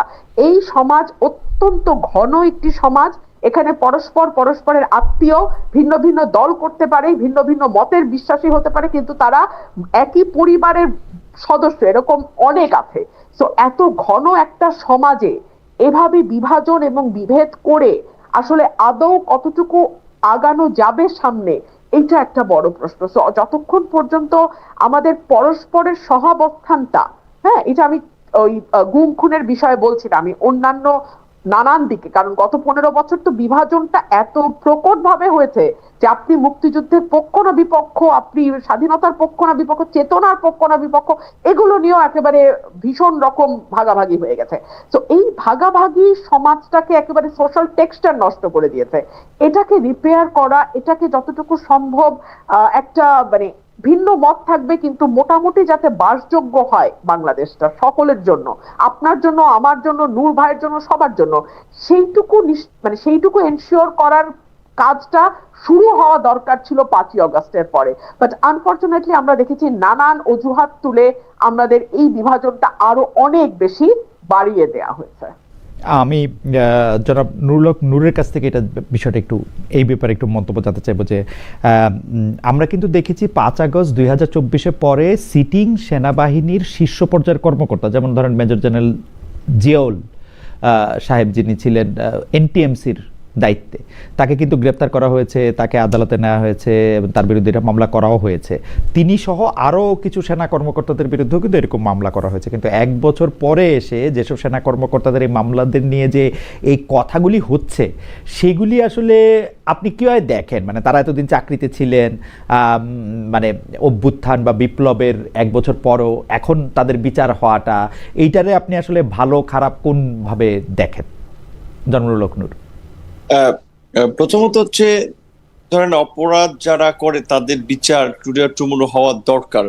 অভ্যুত্থানের শুরুর দিকের সময়টা নানান বাস্তবতায় অনেক বড় বড় রাঘব বোয়ালকে বিচারের মুখোমুখি করতে পারে নাই সরকার, কিংবা একটু পরিস্থিতি বিবেচনায় সময় নিয়েছে। কিন্তু শেষ দিকে হলো যে সরকার একটা সাহসী পদক্ষেপ নিয়েছে, আন্তর্জাতিক অপরাধ ট্রাইব্যুনাল এই সমস্ত রুই কাতলাদের বিরুদ্ধে গ্রেপ্তারি পরোয়ানা জারি করেছে এবং তাদের বিষয়ে আপনার অভিযোগ আমলে নিয়েছে। এটাকে আমি সাধুবাদ জানাই। এবং আপনি যেটা বলছেন যে ঠিক, যে এটা বাংলাদেশের এরকমের নজির এই প্রথম সেইটা না। বিএনপির সময় আপনি নিশ্চয়ই মনে আছে যে 10টা কষ্টের ঘটনায় কিন্তু তৎকালীন ডিজিএফআই এবং আরো কিছু এই 21 আগস্ট গ্রেনেড হামলা মামলায় তৎকালীন ডিজিএফআই ডাইরেক্টর, এনএসআই ডাইরেক্টর, তাদেরকেও কিন্তু আপনার গ্রেপ্তার করা হয়েছে এবং জেলেই সম্ভবত ডিজিএফআই ডাইরেক্টর একজন মারাও গিয়েছেন। সাবেক স্বরাষ্ট্রমন্ত্রীকে আপনার যাবজ্জীবন কারাদণ্ড দিয়ে জেলে রেখেছেন। কাজে এই নজির কিন্তু আমাদের এখানে আছে। তো গত 16 বছরে যারা একেবারেই বাংলাদেশের ইতিহাসের সবচেয়ে একটা কালো অধ্যায় রচনা করেছে, আপনি যেমন একজনের নাম বললেন মেজর জিয়াউল, আমি মনে করি এই ধরনের অফিসারদেরকে ফায়ারিং স্কোয়াডে আপনার ফায়ার করে আপনার বিচার করা দরকার ছিল, যাতে ভবিষ্যতে এই দৃষ্টান্ত দেখে আর কেউ এই সমস্ত অপকর্মে জড়িত না হতে পারে। যে সে কিভাবে মানুষকে গুম করেছে, খুন করেছে, সেগুলোর তো এভিডেন্স আপনারা সবাই সবার সামনে আছে। তো এই ধরনের অপরাধের পরেও সে হোক ডিজিএফআই প্রধান কিংবা সেনা প্রধান কিংবা পুলিশ প্রধান, তাদের যদি বিচার না হয়, বেনজির এর মতো পুলিশ প্রধান তাদের যদি বিচার না হয়, তাহলে তো আরো ভবিষ্যতে বেনজির তৈরি হবে, আরো জিয়াউল হক তৈরি হবে। এই ঘটনায় ইউনূস সরকারের মতো এত বড় এত জনসমর্থিত সরকার, রাজনৈতিকভাবে ব্যাকআপ যারা পেয়েছেন, তারা এতদিনে ব্যবস্থা নিয়েছেন এত ডিলে, সেটাই আমাদের আশ্চর্যের জন্য।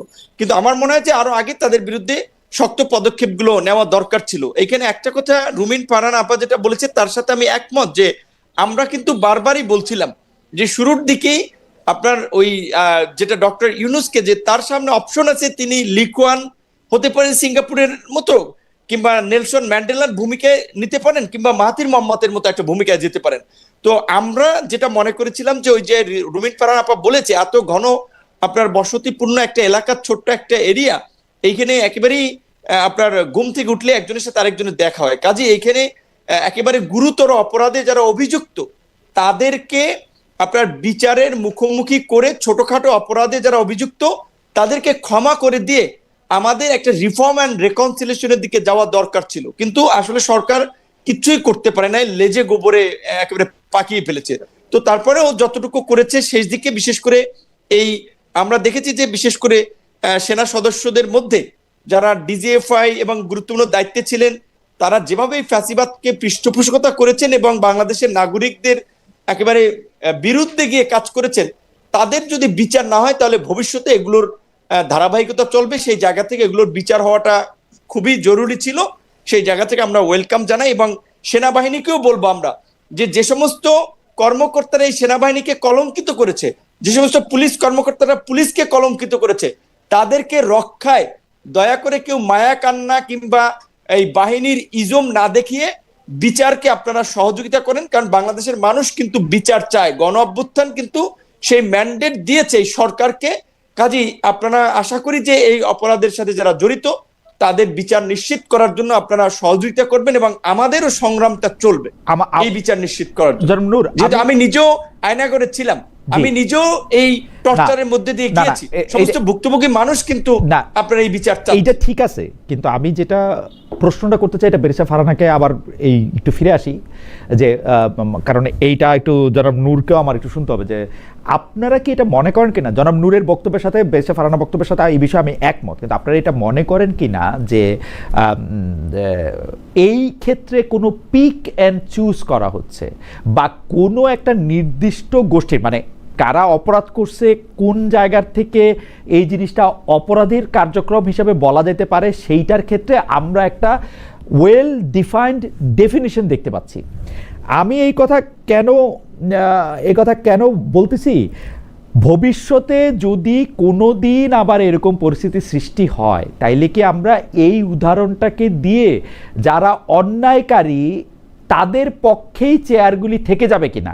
আমরা কিন্তু স্পষ্ট যে 5 আগস্টের এই ঘটনাটা ঘটানোর ক্ষেত্রে অভ্যুত্থানকারীরা যেরকম সাহায্য করেছে, আপনারা যেরকম অংশগ্রহণ করেছেন, নূর যেমন ছিলেন, বিএনপি যেমন ছিলেন, এনসিপি যেমন ছিলেন, কিন্তু এইটা তো অস্বীকার করার কোনো উপায় নাই।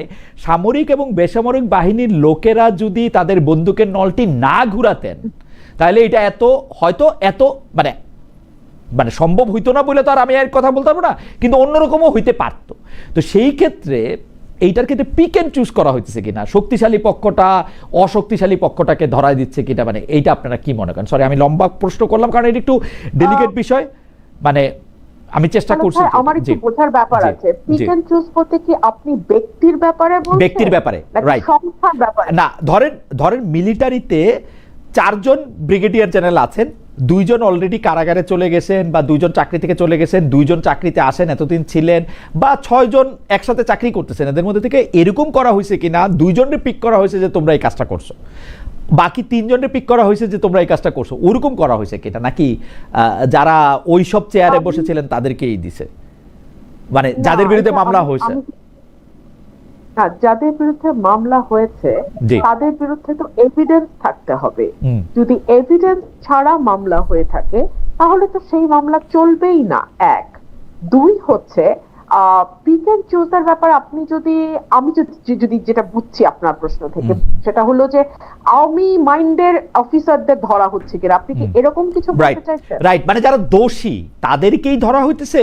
যে ধরেন আমি জিয়াউল আহসান সাহেবের উদাহরণ দিলাম কারণ এনটিএমসির পক্ষ থেকে অনেকগুলি সিদ্ধান্ত এরকম নেওয়া সম্ভব হয়েছে যেখানের ক্ষেত্রে তার বিরুদ্ধে অভিযোগ গঠন করা সম্ভব। ডিজিএফ এর যিনি প্রধান ছিলেন, এনএসআই এর যিনি প্রধান ছিলেন, তাদের বিরুদ্ধে তো প্রথম পর্যায়ে আসলে মামলা হয়েছে। এখন যাদের বিরুদ্ধে মামলা হইল, যারা ব্রিগেডিয়ার জেনারেল এবং তাদের অনেকেই এরকম কিনা যে তারা আসলে খালি অর্ডারটাই নিছেন, নাকি তারা এরকম যে তারা আলাদা রকমের ক্ষতিকর অফিসার ছিলেন, আগের রেজিমের কথা আইনের বাইরে গিয়েও পালন করতে চেয়েছেন। ওরকম যদি ওইরকমই হইতেন, আমার প্রশ্ন ডক্টর ইউনূস সরকারের অধীনে তারা আরো 1 বছর চাকরি করলেন কেমনে? না দেখুন, এখন কারো বিরুদ্ধে এত ভয়ানক অভিযোগ যদি আনা হয় তাহলে তো যথেষ্ট পরিমাণ সাক্ষ্য প্রমাণের ভিত্তিতে সেটা আনতে হবে। যদি সাক্ষ্য প্রমাণ যথেষ্ট না থাকে তাহলে তো তারা এমনিতেই খালাস পাবেন, তাহলে তো আর এই মামলা চলবার কোনো প্রশ্নই নাই। 2 হচ্ছে, আমরা গণ অভ্যুত্থানে আমরা যেরকম রাজনৈতিক দলগুলোকে দেখেছি, একই সঙ্গে আমরা যদি সাবেক সেনা কর্মকর্তারা সেই সময় তাদের পরিবার সহ পথে না নামতেন, রাস্তায় না নামতেন, এবং বর্তমান সেনা প্রধান যদি অত্যন্ত সফলভাবে গণ অভ্যুত্থানটিকে মানে আমি বলবো সফল হতে না দিতেন, তাহলে আমি জানি না আরো কতটুকু রক্তপাত হতো। এবং 3 হচ্ছে, আমি তো 1 তারিখ থেকে আসলে আমি মাঠে ছিলাম, পথে ছিলাম, আমি কিন্তু চারপাশ থেকে আওয়াজ শুনেছি এই মুহূর্তে দরকার সেনাবাহিনী সরকার। খালেদ, এটা আমার নিজের কানে শোনা, এবং এটা কিন্তু অবিশ্রান্ত ভাবে এই স্লোগানটা রাস্তায় রাস্তায় ইয়াং ছেলেরা, স্টুডেন্টরা, মানে অল্প বয়সী যারা মাঠে ছিল তারা কিন্তু অবিশ্রান্ত ভাবে এই স্লোগান দিয়ে গেছে। সেই আপনি বলেন 21-এর ওই শহীদ মিনার থেকে শুরু করে আপনার ওই ধানমন্ডির যে ইয়েতে আমি রাস্তায়, সব জায়গায় আমি কিন্তু এই স্লোগানটা শুনেছি। সুতরাং ওই সময় যদি সেনাবাহিনী ক্ষমতা নিত, ডক্টর ইউনূসের সরকার না হয়ে যদি এটা সেনাবাহিনীর সরকার হতো, আপনি বিশ্বাস করেন মানুষ কিন্তু আপত্তি করত না। তো সেই জায়গাতেও সেনাবাহিনী যে প্রফেশনালিজম দেখিয়েছে, সেনাবাহিনী যেই আমি বলবো যে মানে ক্ষমতা না নিয়ে তারা যেভাবে ধৈর্য সংযমের পরিচয় দিয়েছে, সেটা কিন্তু খুবই প্রশংসাযোগ্য। আপনি যদি আপনি আপনার পয়েন্ট আমরা বুঝতে পেরেছি।